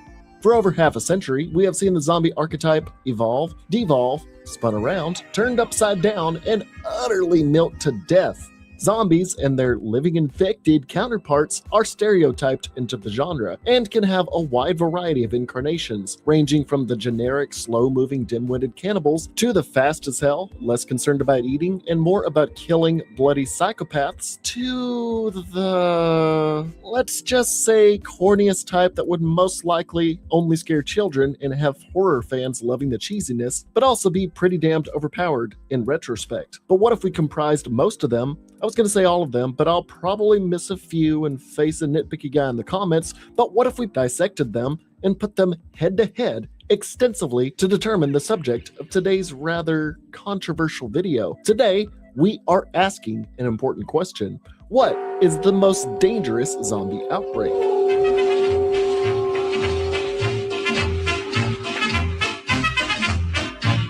Now, there have been hundreds of I'm gonna tell y'all what before he said. I'm gonna give y'all my opinion on what I think will be the most dangerous zombies outbreak. Well, I'm gonna give y'all the what I think would make it that, and that'll be one where the virus can be transferred by bites, scratches, and any fluids getting from their system to your system. So you snatching up a zombie and you screaming like everybody want to scream in the movies, ah! Which I never understand, and you got zombie blood going all in your mouth, your ass get infected. And so the ones that's easily transferable and the one where you change the fastest. That's what made the zombie stuff in World War Z so scary, is that I think you went from bit to zombie in like 10 seconds. Instead of the other shows where sometimes it takes hours, if not days, for a person to turn. Like, I never understood how those movies, how the virus even spread so widely when you have such a long time to turn. I think for like the virus to spread like it did in Walking Dead, that's why they never showed us the process like it's like that. When the first Walking Dead first started, the zombie shit was real bad. Old boy woke up out the coma, and shit was like already fucked up. Because it makes no sense with the way that virus operate, how it can get that bad without. Don't get me wrong, some people would have gotten infected, things would have happened, but how can it get that bad with such a slow thing? So I think the worst, most dangerous zombie outbreaks would be the highly infectious ones. I'm talking bites, scratches, body fluids, everything, and the ones that turn you to a zombie the fastest. Different incarnations in the zombie category of fiction in order to assess everything we have laid in front of us and to determine which apocalyptic zombie scenario would prove to be the greatest threat. We will have to look at 4 determining factors that will ultimately decide their ultimate threat level to the healthy majority of the human race. The defining factors in the scoring system. To give a bit of weight to each major zombie scenario, we have to take into account a few things and then give them an overall rating on the danger scale after all is said and done, based on 4 different things: infection, population resilience, durability, and longevity. Then by giving each one a score on a scale of 1 to 10. First, what are the means of the infection or zombie virus's transmission? If possible, where did it originate from? How viral can it get and how fast can it spread? Of course, with most, if not all of every zombie outbreak, the means of transmission is primarily through a bite. And I'm sorry, but you're going to be hearing that term quite a lot. But in some instances, the infection can be spread through bodily fluids, water supply, forceful injection, or even the air we breathe. This will be the utmost determining factor for a zombie outbreak's lethality, since how fast they can spread and increasing their numbers are the tried and true fashion of If y'all don't think Unc don't know his zombies, let me tell y'all something. Unc know zombie lore almost as good as I know comic book stuff. I'm a walking comic book encyclopedia, but I know zombie lore real close to that.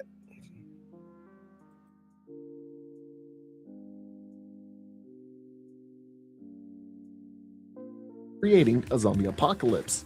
Second, how will it fare against the general populace as it starts to gain numbers? Will it be too fast for proper military action? Will normal people be able to handle themselves? Let's be completely honest. Most of these zombie apocalypses would not be able to expand as far as they did without the veil of a cinematic or thrilling experience or plot armor time skips to stretch over the length of a movie or somehow 9 seasons of a TV show and 2 spin-offs. It's the purpose of this category to analyze their resistance to actual armed intervention and the general readiness of the public. Third, how tough are these zombies? Do they go down with the standard removing the head or destroying the brain? Do they actually need a functioning body or vital organs to survive? What level of strength, agility, and intelligence do they possess in order to withstand human attacks? Some zombie types gain superhuman strength, enhanced forms of smell, and even extreme forms of dexterity. Some may even mutate if the virus resonates with them long enough or if determining factors lie within the body or environment. And last, how long can they last if they do end up overwhelming society? People will still remain in groups and resistances around the world. So over the course of time, will some of these zombies either die of malnourishment, rot into a pile of biomass? Time is the ultimate foe of any living creature, despite how dead they try to project themselves as. Some zombie types still rely.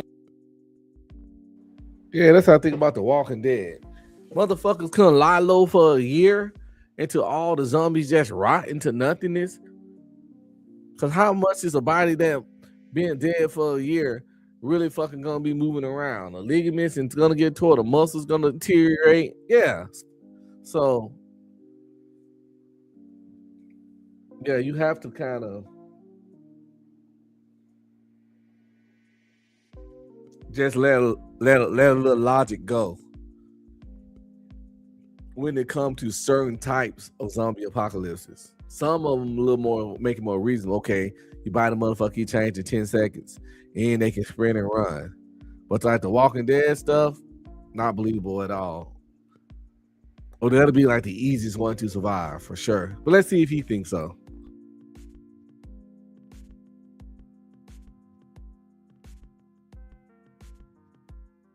James says, Dead Island zombies or World War Z zombies? Dead Island zombies all day. Them World War Z zombies are like getting chased by Usain Bolt combined with the most athletic football players and basketball players, DNA all combined. Just the most athletic people in the fucking world all combined into a motherfucker. That's one of them goddamn zombies. Them motherfuckers are super, them motherfuckers strong, fast, high jumping, peak cardio. Man, listen.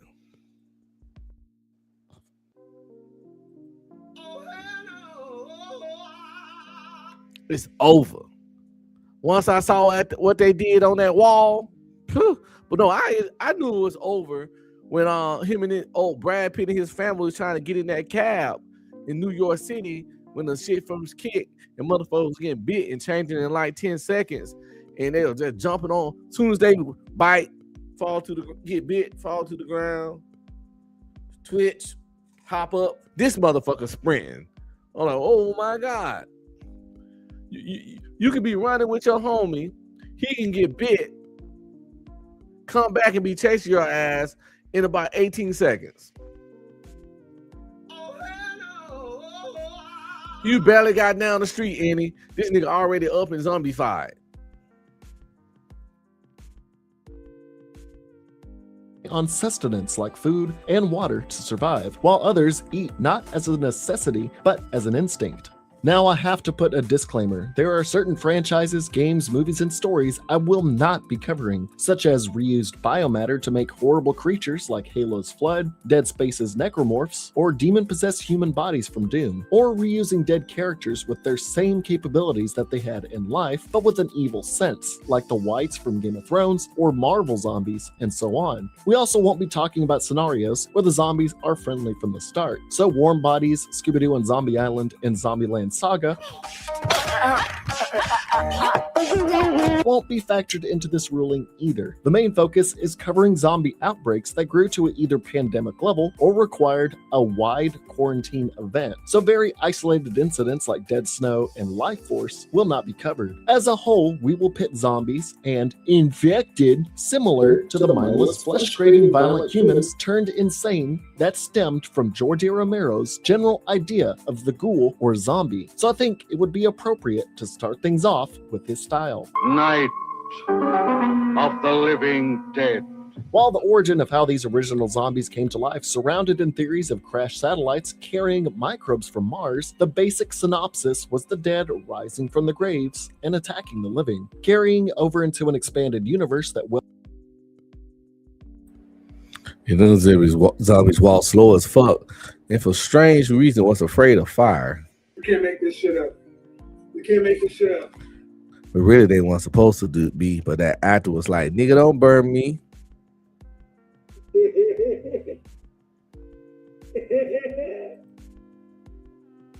Y'all saw it. Watch this dude step back from that fire.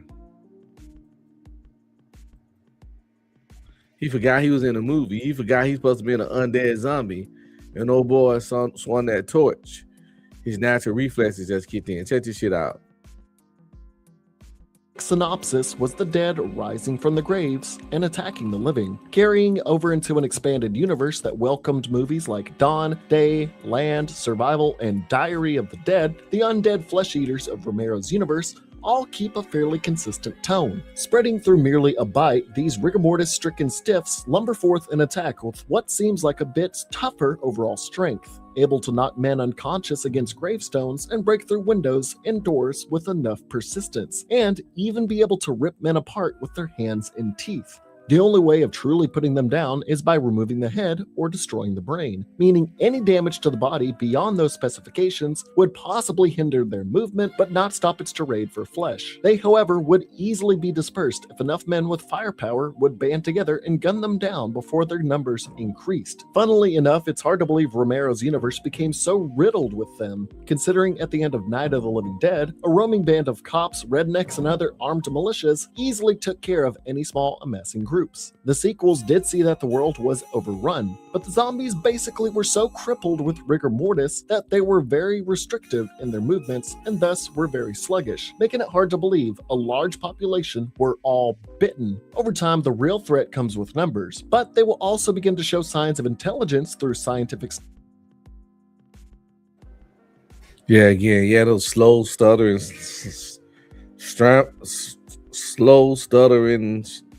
straggly ass walking zombies. They only can make them just take over the world. It's just all for the plot. We ain't got nothing to worry about with that kind of zombie apocalypse. Oh, there will be some casualties, but humanity will I think humanity will beat them out, no problem. study or learning for their own, learning to wield weapons, operate firearms, and avoid being distracted by fireworks, and even walking through the bottom of bodies of water. Despite their rigor mortis, their natural decay doesn't seem to debilitate them, even after years roaming about. They can also be shown to surprise survivors with disconnected heads and can retain remnants of knowledge pertaining to their past life. When it comes to Romero's Zambos, while starting it all, a good shot to the dome can disperse Romero zombies. On the general pandemic event, it would be easy for local armed civilians to quell this outbreak, and even if the world would be taken over, the edge of learning basic tools wouldn't increase their risk level all that much. The danger presented by Romero zombies would have to be a 3 out of 10.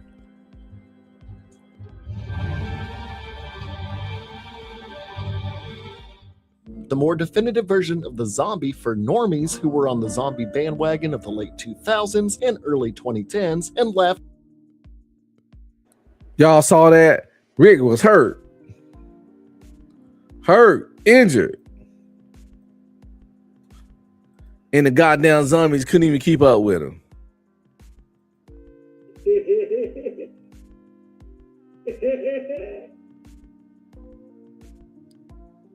Them the ones we need. If it gotta be, let it be The Walking Dead or some shit like that. I don't see how niggas got beat in that shit. You can run and zigzag through them motherfuckers. They couldn't do shit.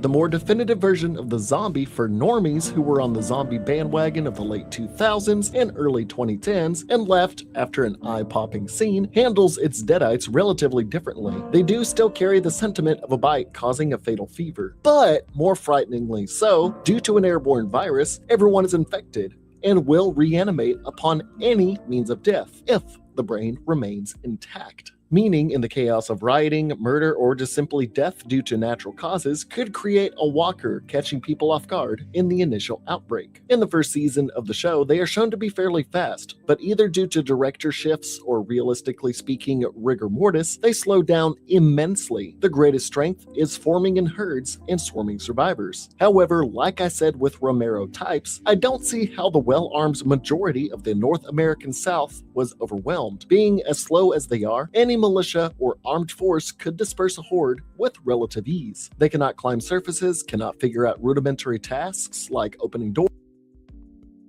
I seen a couple of niggas with hammers. Like Rick had a hammer and somebody else had a hammer, and they was just going through these zombies, just hitting them straight in the head.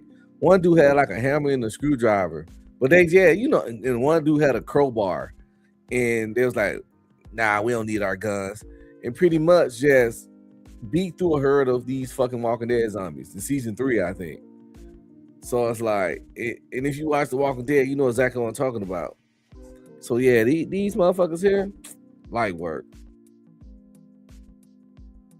And can be easily tricked into pitfalls and be herded like cattle. They also rely on smell to discern the difference between the living and dead, but this can also be countered by masking yourself with rotting flesh. While they do in fact die when their brains are destroyed, they can be dismembered to hellish degrees and still live. They somehow possess the strength to rip open people's chest cavities and overpower full-grown adults. Even when decapitated, their heads can still remain alive and be able to bite. Anything that happens to the body does not deter them, but can debilitate them, like when Michonne dismembered her brothers and removed their jaws to make them passive. Considering the timeline for the universe is approaching almost a decade, the walkers, while looking more rotted than ever, still remain their keen sense of strength to overpower individuals, fight with enough force to tear through flesh, and keep being mobile. With that said, Walking Dead's walkers stumble forth with a 4 out of 10.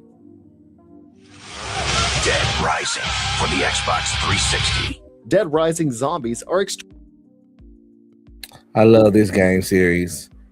The zombies on this one, they kind of be on your ass a little bit. Y'all don't know if you're familiar with this franchise, especially the most latest Dead Rising.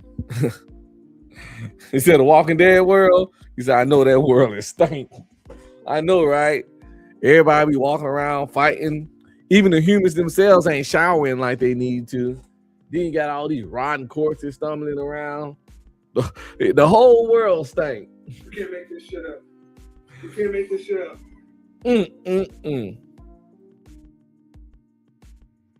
Extremely similar in nature to Romero's zombies as well, spreading either through a bite or through genetically modified wasps and gas, making the means of transmission much more viable. Again, with their slow-moving nature, it's hard to see how towns like Fortune City and Los Perdidos became hives of the lumbering buffoons. Considering the greater threat of the games were living human psychos, small towns like Willamette could make sense if their smaller police force may not be able to react accordingly. This is also one of the only outbreaks where a vaccine was created that counteracts the zombification effects with continued doses of Zombrex. These zombies are much more fragile than their usual counterparts. Taking enough bodily damage or suffering enough blood loss can result in their death. They can wield weapons and throw them or swing them, but in a very primitive way. There can be mutated versions that can harbor the disease, spreading wasps, but there are too few in number and only appear years after the zombies have begun cropping up. It's the fact that wasps can spur the outbreak that makes this a slightly more dangerous means of spreading, but beyond that, it's pretty tame in terms of the zombies themselves. Of course, the advent of dusk and night can cause these undead to be more durable, unpredictable, and violent, but still making them a smorgasbord of carnage to plow through. They, like any fully reanimated corpse, have an undescribed longevity to them that allows them to exist without sustenance, and will show physical signs of rot that do not restrict their signs of life over time. To be frank, I'm going to nick this in the bud and chuck the score out. Dead Rising gets a score of 4 out of 10 on the danger scale. Dawn of the Dead. Now moving forward, some zombie universe. These zombies right here. If they gave Walking Dead a 4 and Dead Rising a 4, these Shaun of the Dead zombies, their danger level better be a goddamn 3 or a 2. If Shaun of the Dead don't get a 3 or a 2, we ending this video and moving on to something else. Because this guy don't know what the fuck he talking about. To serve as parodies, spin-offs, or cash grabs on Romero's original works. Shaun of the Dead works as a parody, so we won't discuss the aforementioned categories as extensively, but we can still say how tough they are, how you must remove the head or destroy the brain, and their strength in numbers. But it is what happens by the movie's end that shows the reality of this particular undead apocalypse. The British Army swoops in and easily dispatches a sizable horde, something that should have happened in every previously mentioned universe. Not only that, but Shaun's mindless antagonists can also be tamed and trained to perform remedial tasks and be normal staples of everyday life. While comical, the danger they present by the end, and if you survive the initial outbreak, slams them down to a mere 2 out of 10. Okay. I'm still here then. I'm still fucking with you, buddy. That's what's up. I told y'all, know his zombies, yo. And if this dude try to fucking circle jerk us and give us some bullshit ratings, I'm gonna goddamn know.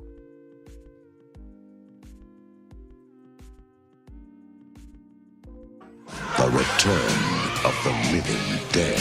In the vein of using an established IP comes the undead who only wish to dine on the brains of the living to dull the pain of death. Those found in the Return of the Living Dead series are only spawned by the trioxin virus being exposed to already dead and decaying corpses found in cemeteries or morgues, meaning a finite number of zombies will appear at first, even down to a pure skeleton. Bites can spread the infection, of course. If, however, a living person is exposed to either the pure military-grade gas, their vital function.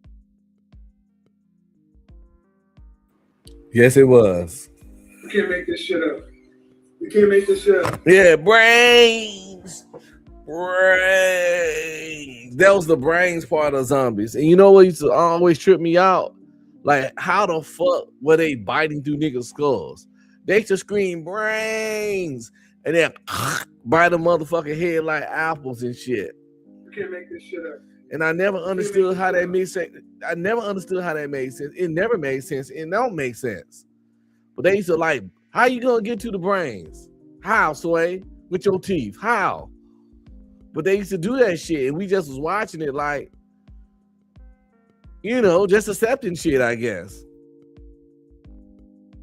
Will eventually cease, and then a hunger for gray matter will rise. If a zombie is cremated and their ashes released into the air, the resulting particles can create somewhat of an acid rain that can harm living people and further awaken the dead in the immediate area, as well as any animal type. Unlike predecessors, these brain-munching fellows are insanely hard to put down, and any body part not completely burned to ashes will still be animated and look to kill. They retain the ability to communicate, can comically set ambushes and traps for the living, and pure gunpowder is not enough to stop them. Even nuking them resulted in the nearby atmosphere being polluted with the trioxin virus, making even more acid rain that would rise the dead and kill more living. So average people and even military would have an extremely hard time fighting back against a threat that is nearly immortal. Although they can seem dull and dumb-witted, they can still solve somewhat complex issues to attain their consumption goals. The Tar Man and even regular zombies had enough force to kill a person just by a quick bite to the surface level of the skull, and it doesn't seem like rot would even be a problem for them as they continue living even down to their bare bones. That's right, even skeletons will be walking around. No matter what we do,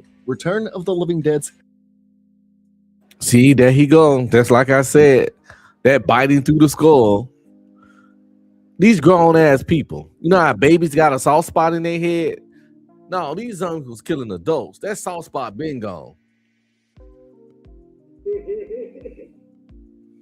Yeah, yeah, it's a zombie, but those still human teeth.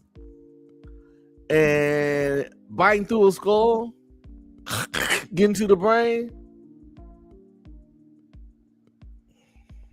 Come on now, dog. Come on, man. Stop the cap. Stop the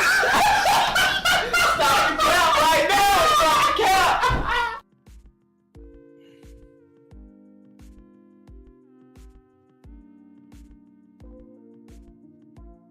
They did, yo, and they was all straight and shit. You can't make this shit up. You can't make this shit up.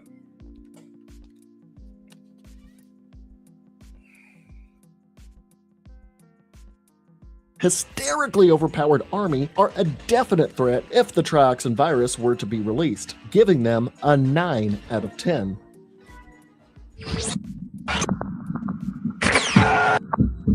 Some zombie types aren't slow and dumb as the genre likes to dictate. For the remake of Dawn of the Dead made in 2004, it saw to making the undead fast with perfect motor skills and dexterity, and even having a modicum of tacticality. Again, spreading through bites and bodily fluids, the time it takes for people to turn is quite faster than usual. While still dead, these variations are able to reach a full sprint rather quickly. They can only be killed by destruction of the brain, but can be debilitated with shots or damage to certain parts of the body, but can still withstand a reasonable amount of shock. They can climb and stealthily attack survivors while also brooding their way to attack the living, and they can also make zombie babies. Oh god. It doesn't seem like rigor mortis or rot affects the remake's zombies' motor functions and ability.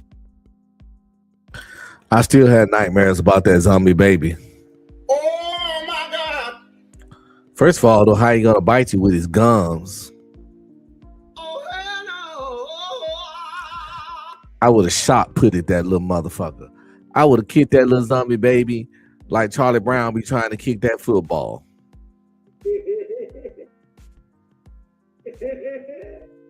Goddamn zombie babies.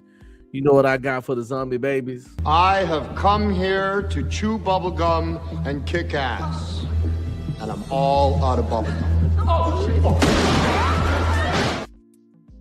Say hello to my little friend! That's all I got for the zombie babies right there. But real quick though. What's up, nieces and nephews? Don't forget to like, subscribe, comment, and please share.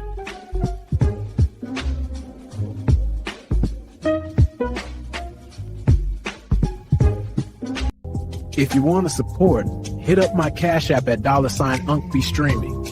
Any donation would be greatly appreciated. Thanks in advance. Give a nigga a break. Give a nigga a break. How much more can I take? Give a nigga a break.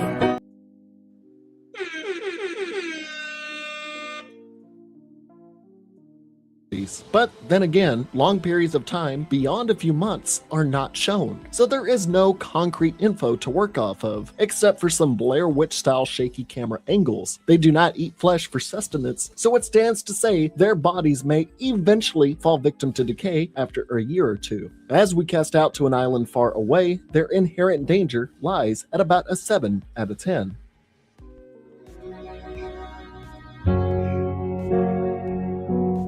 The zombies centralized in a vacation island paradise are...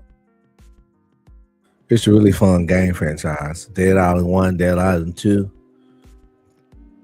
Did they keep making those games, I wonder? I don't know.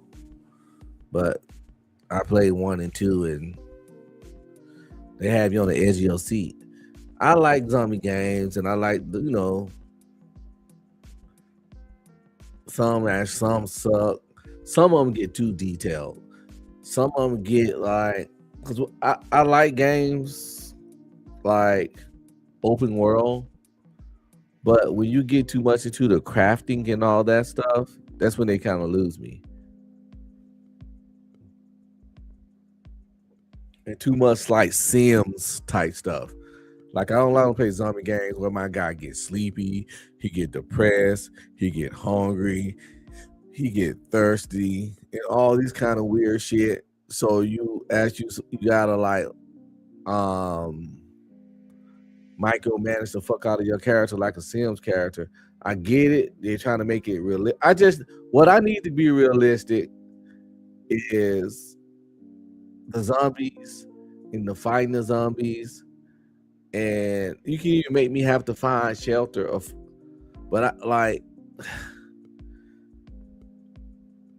when it's like you literally micromanage your person to that degree. Like I said, they get thirsty, they get hungry. If they get bored or depressed, you gotta go make them do some activity like a sim so they can get out their funk. I don't really have time to be collecting supplies to build shit, and then you gotta craft and build your little facility up on some Minecraft. It's too many games in one. If I wanted to play a building game, I would have got Minecraft or some shit like that. Yeah. When I wanted to play a game where you micromanage somebody's life, I would have got Sims. But some zombies games try to take aspects from crafting and building games, aspects from games like Sims, and then throw it in little zombie action shit. And I don't like that level of hybrid. It can work, but it would have to be 80% zombie kicking ass, 10% crafting, and 10% building. But often that shit be rare. Don't be split up in that way. It'll be like shit.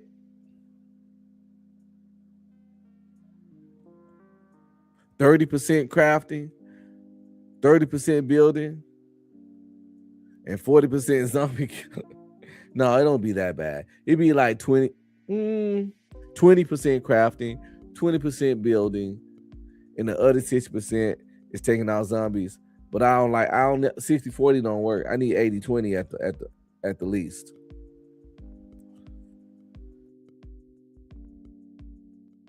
Pretty reminiscent to the Undead of the Dawn of the Dead remake. However, these guys have varying stages of infection and even more varying mutations, spreading through bites, inoculation, and bodily fluids. Those people contracting the HK virus can become infected running at high speeds. Once the infection has ravaged the body, will make them simple walkers akin to generic zombie types. Depending on the person's anatomy and environment, can mutate. You know what? Like I said, I got insomnia, so I'm all over the place. It's Insomniac Theater, baby. Everybody else be like, we outside, baby. We be like, we up, baby. Oh my God. I was talking about zombie games and stuff. And, made me want to show y'all this zombie game that I bought before, but I didn't have the patience to learn how to play it. But it's supposed to be one of the best ones made, one of the most realistic ones made. And that's really what got me. Not like all the reviews look good, and I love watching video games. I love watching YouTube videos of people playing it, and it looks so dope. But like I said, I don't have the patience or the attention span to do the details, the extra stuff, the extra Sims level.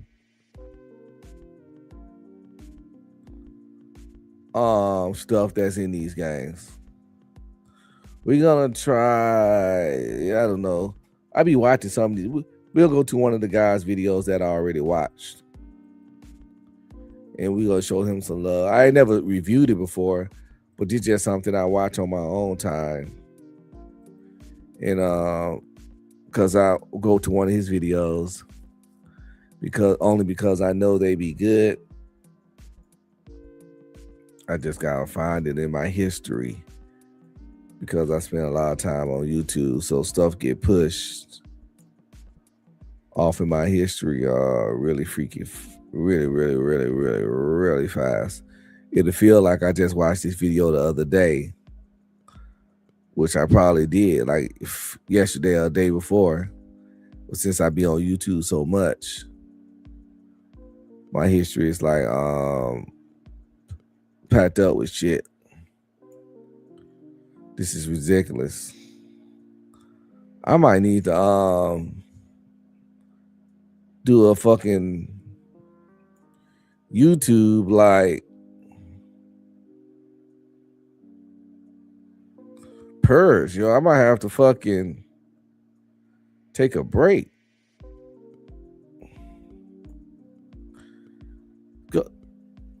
Sometimes go back and look at that kind of shit. Go to the settings on your phone, and I forgot how you do it, but you can Google how to do it, and you can check and see like what apps and what you do with your phone the majority of the time and how long. And it really will let you know a lot about yourself and what you enjoy and what you like to do with your spare time. It can be enlightening, but also disappointing at the same goddamn time. I definitely found myself being disappointed with some of the stuff, with how my time is spent on YouTube. You see too much similar goofy shit.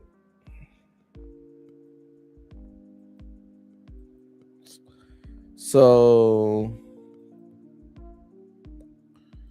we're just gonna go here, find a channel. We'll show this game.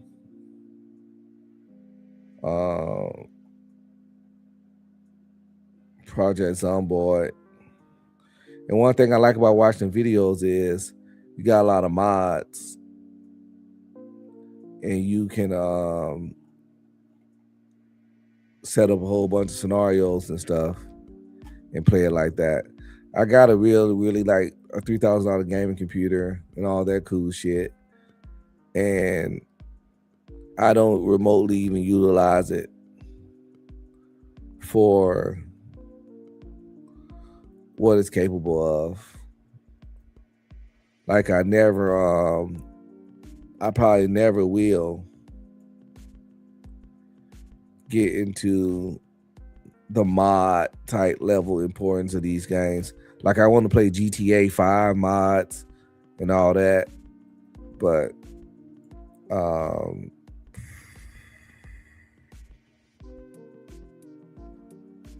because the mods be looking cool as fuck. People be in there just living. They do this like Grand Theft Auto RP, which is role playing, and people be really like living up in that shit. I'm not trying to do all that. What I really would probably I'll probably go out there and troll the fuck out of them. But I think I found a good video for Project Zomboid. It's on this channel called The Atomic Duck. The channel called, yeah, you heard me right. The Atomic Duck. You see it right there, just like this.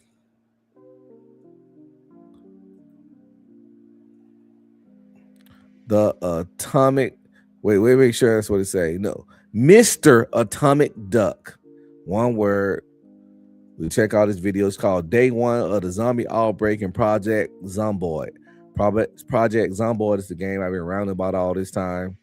They say it's one of the best, most realistic zombie games. Now, let y'all know the graphics, it's a certain type of level of graphics. So it ain't like no good looking shit, but it's made like that on purpose. But they say as far as like testing your zombie survival skills down to the detail, it's supposed to be the one of the most realistic and best. Sometimes too many details can be a problem. Like I don't care if my dude thirsty, hungry, depressed, sad, and all that. But let's check it out. This video titled Day One of the Zombie Outbreak Project Zombland. So let's see how this guy Day One go.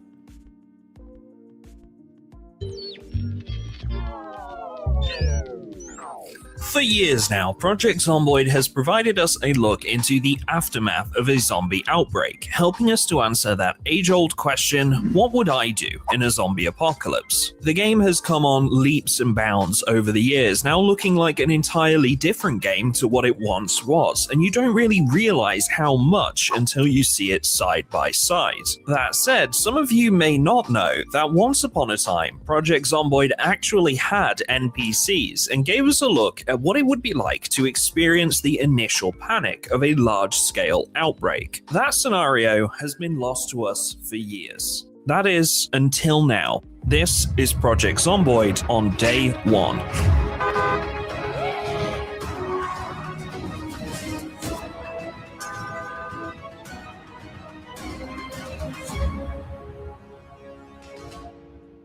Okay, so first things first, how exactly does this work? If you're wanting to try this for yourself, it's as simple as going to the Steam Workshop and subscribing to the mod Day 1 by Slayer. This mod was released on September 11th and has received a few updates recently that have improved the experience. It uses actual NPC survivors of different types and various events including bombing runs, military and police intervention, and much more to basically try and replicate the chaos we'd see in a situation like the one that occurs in Knox County. In this video, I teamed up with my partner Lucy, otherwise known as Sci-Fi Ginger, and we attempted to simply survive the absolute anarchy that this mod throws at you. If you want a full collection of the mods used in this video so you can just plug it in and play for yourself, there will be links in the description to both the Day 1 mod and the collection we put together for making this video. Like and subscribe if you enjoy watching us run this challenge, and without further ado, here's our attempts to survive the outbreak. Oh, there's already gunshots. Oh, there's a 3.57 Magnum rifle. It's a little funny that you're like a really stupid cop and I'm like a burglar. I have 4 levels in aiming, so I am going to actually take this extra weapon because I might actually be able to make use of the rifle. Okay, I guess we should probably get out there and try and start escaping. Yeah. So I'm going to grab, oh, there's a hammer. You already had a weapon, right? I have a hammer and a cricket bat. Yeah, here's a backpack. Oh, thank you. All right, I have coffee. Where are we going?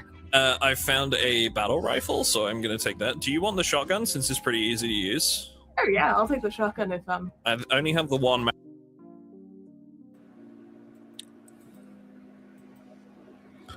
I think they modded up too much. They finding too many weapons too fast. I'm trying to find a video of somebody really playing the game, because sometimes you can mod up so much. You make things kind of easy for you. They finding too many weapons, too many good weapons, too fast. We're gonna try this one. 300 days of Project Zomboid, the movie.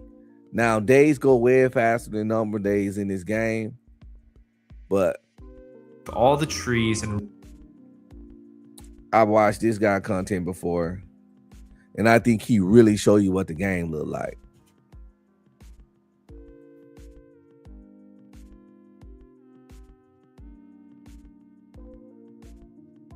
When I started this journey, I thought it would be a fun challenge to try to rebuild a functional society in a world overrun by zombies. The odds were not in my favor as I started off underweight, unfit, deprived, and with a broken leg. But with a bit of luck, a solid crew, and thousands of rounds of ammunition, I was able to stake my claim to the wasteland. Welcome to 300 Days of Zomboid, the movie.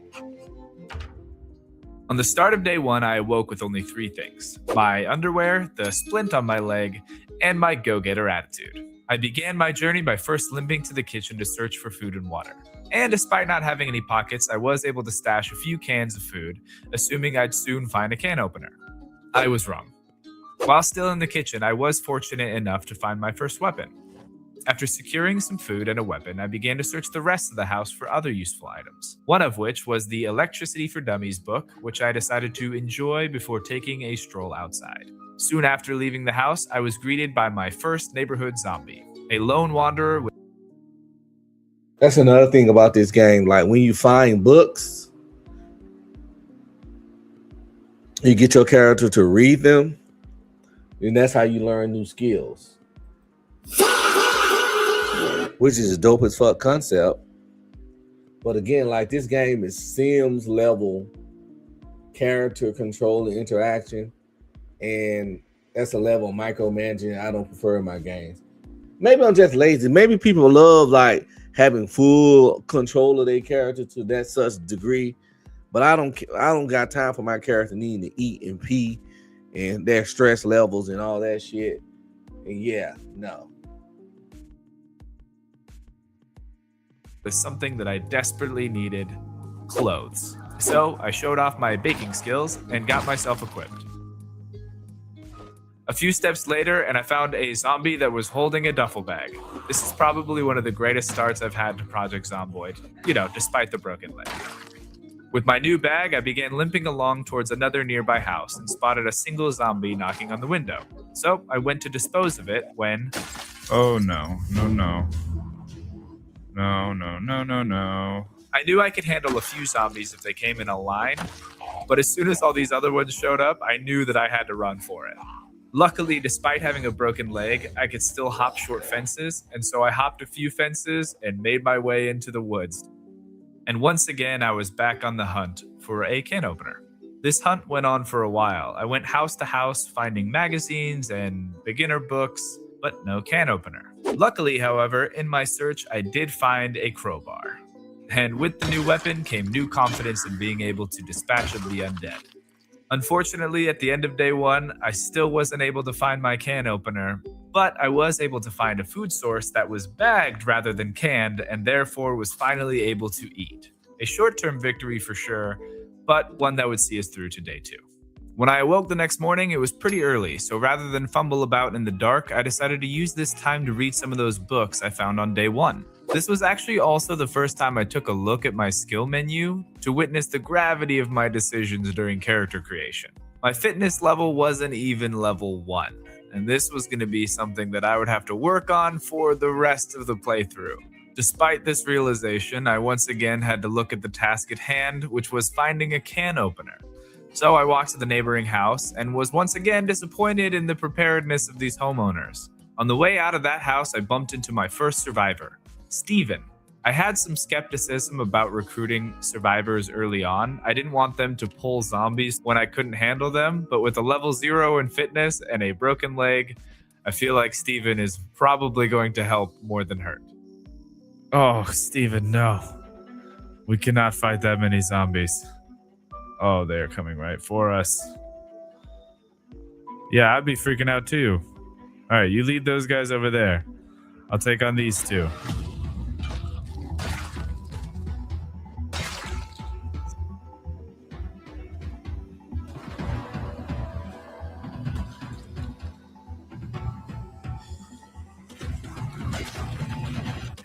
Oh my gosh, this dude is a Giga Chad with that bat.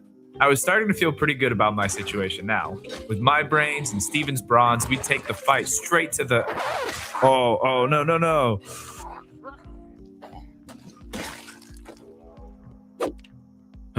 Just a scratch, Steven. Okay, maybe I got a little too confident, but I did find Steven this beret. Moving on. Oh, and on top of all the other stuff I said you got to micromanage and worry about, you can also get infected.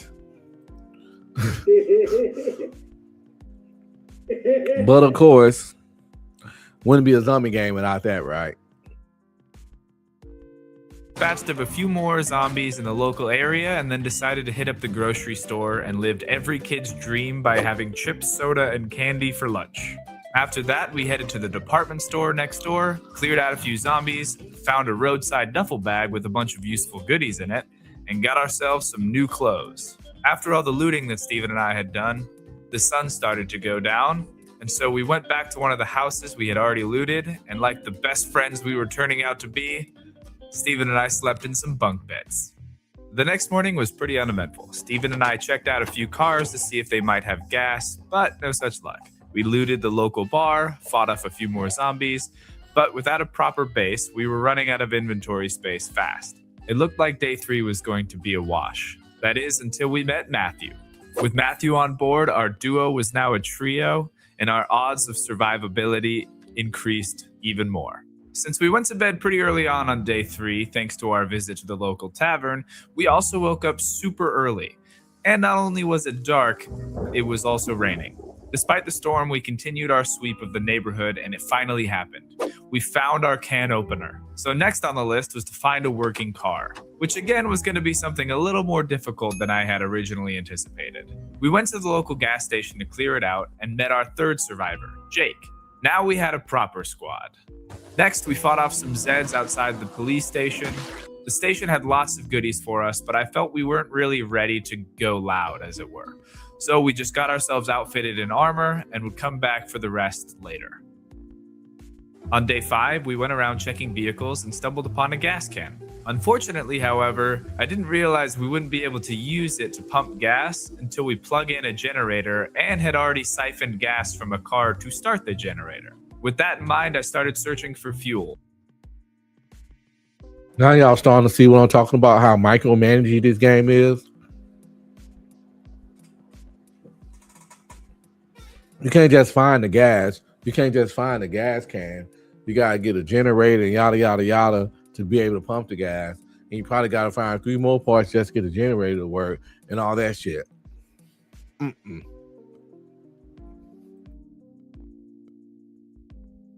And since I was checking cars anyway, I decided to also level up my mechanic skill. Everything was going great until freaking Tyler showed up with his entourage of undead. We managed to take out the zombies, but for the ambush, Tyler was not allowed to hang out with us. At the end of day 5, we weren't able to find any gas, but we did level up in mechanics, and so that's a win. Day 6 started just like any other day. Worked a little on mechanics, and then we decided to head over to check out a nearby house. But we couldn't have known how many zombies would be there waiting. We did the best that we could, but during the fray we got separated, and Jake got bit. Jake helped us clear the rest of the area. We even found a car that had some gas. We siphoned what little it had and then had to have a discussion. Jake was a danger to us all, and we had to go our separate ways. Jake got angry at this and started attacking us. We had to fight back, and now a man we once called friend lies lifeless on the ground. Our hearts were heavy, but our gas cans were full, so we continued with the mission. We needed to find a generator. While we were searching, we found a car that was in pretty good condition. But even better than that, it also had a key. At the end of day 6, and with the discovery of the key, we now had 2 goals. Find a generator and find a battery with some charge. On the start of day 7, I was inspired by some gym equipment I found in a garage. So I decided to start doing some squats. And to be honest, I probably should have started doing this on day 1. After my morning workout, we went back to the parking lot that Tyler ambushed us at and worked some more on my mechanics. Later, I decided to offload some of my cargo into that car I found earlier and realized that my roadside duffel bag actually had a car battery charger in it. So gas, check. Battery, check. Now all we needed to do was find that generator. We searched some nearby houses and made a new friend, Lorna. We spent the rest of the day looking for a generator. But unfortunately, by the end of day 7, we weren't able to find one. On day 8, I woke up nice and early and got started with a workout. The task for today, just like yesterday, was to hunt for a generator. But unlike yesterday, today we actually found one. And in the process, found another friend. Finding the generator put all other plans in motion. We hooked up the generator at the house, charged the battery for the car. We did have to leave Lorna on guard because we only had 4 seats in the car. But then we took the working vehicle to the gas station, filled the car, and... Y'all see all these steps? Now y'all see what I'm talking about. Like, people say this is one of the most realistic zombie games that survival and show your skills and show how far you can make it. But I think it's too realistic. We gotta let the program, the system, and the software do something. Shit. Can some steps be skipped? I get it with realism, but can some steps be skipped for the sake of making the game not too tedious? We gotta do too much of this fucking tedious stuff in real life. Game's supposed to be escape from reality to a degree, but it's a very popular game with millions of players and millions of downloads. So clearly, I'm just lazy, and everybody else is on. I don't know. 2 gas cans full of fuel, and then finally drove down to the park in the gated community where I had always planned on building our colony. When we arrived at the park, there was already a group of survivors fighting off some zombies, so we invited them to join us, increasing our numbers to 8. All in all, today was a good day. Day 9 started with me leading an early morning fitness class in my bedroom, before heading over to the park to start assigning jobs. For now, I just wanted everyone on guard duty, except for Steven and Matthew, of course. Those guys are my ride or die. I was setting up my work zones when this dude Gillian showed up with a horde behind him, just blasting away with his rifle, letting literally the whole neighborhood of zombies know right where we were. Luckily, we had a whole crew, so it wasn't too bad to dispose of them, but that was a real Tyler move, Gillian. Steven, Matthew, and I spent the rest of the day dismantling furniture to get enough materials to wall off this entrance, while I had Martin moving zombie corpses out of the base area. On the morning of day 10, it was time for some squats. Later, I bumped into Gillian again, and despite his unfortunate entrance yesterday, I figured his rifle might be helpful later, so I invited him into the clan. With Gillian now in tow, Matthew, Steven, and I went to clear out any additional zombies that might be lurking around near our settlement, and in the process met Sam and Dean. Having 6 people with me would draw too much attention, so I decided to leave everyone at the base with Steven in charge and took... Really? Sam and Dean? Like Sam and Dean Winchester, Supernatural fame? Really? Can't be a coincidence. I know the name Sam not rare. The name Dean is more rare than Sam, but not super rare. But to meet two dudes together named Sam and Dean,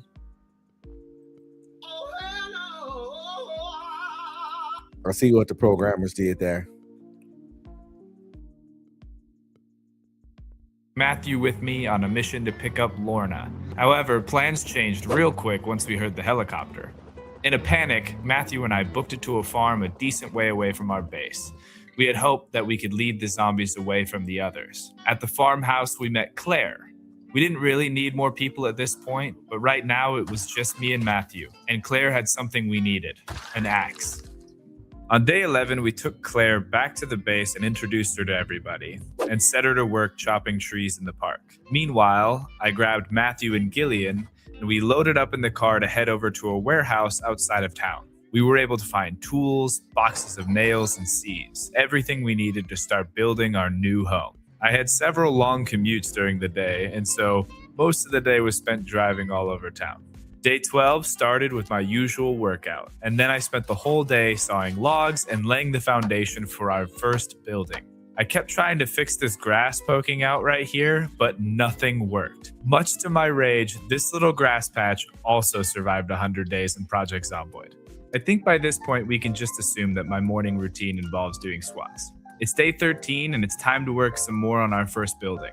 But first, on my way over, I saw this dude named Benjamin that was fully outfitted in military garb and thought, why not? I once again spent the day sawing logs gathered by my friends and started working on the walls for our base. I got the brick walls done, and then I realized if I didn't want to just have a... See, this right here is where these kind of games lose me at. But yeah, it's I felt Insomniacs. My edible done kicked in, and now I'm not finna go to sleep. But y'all that know that once my edible kicked in, it's really hard for me to do a show, and therefore, gots to go.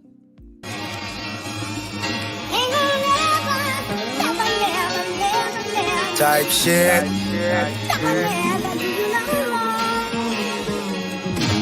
Stop playing with me, Drake. DJ K. Come on, I'm doing shit. Fuck all that young shit. I'm cool with shit. Type shit. Activities. I'm doing shit. Fuck all that young shit. I'm cool with shit. Type shit. Activities.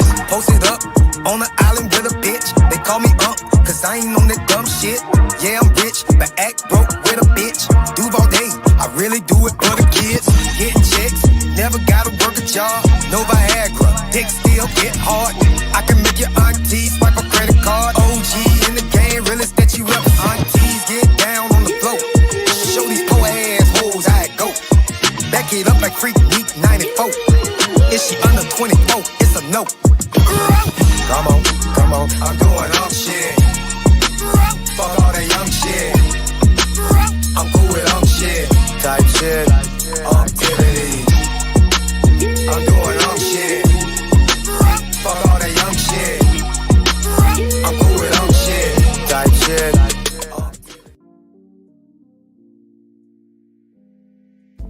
What's up, nieces and nephews? Don't forget to like, subscribe, comment, and please share. It really helps the channel out, and you already know. I appreciate y'all big time. I'll catch you on the next one. Stay cool. Give a nigga a break. Give a nigga a break. How much more can I take? Give a nigga a break.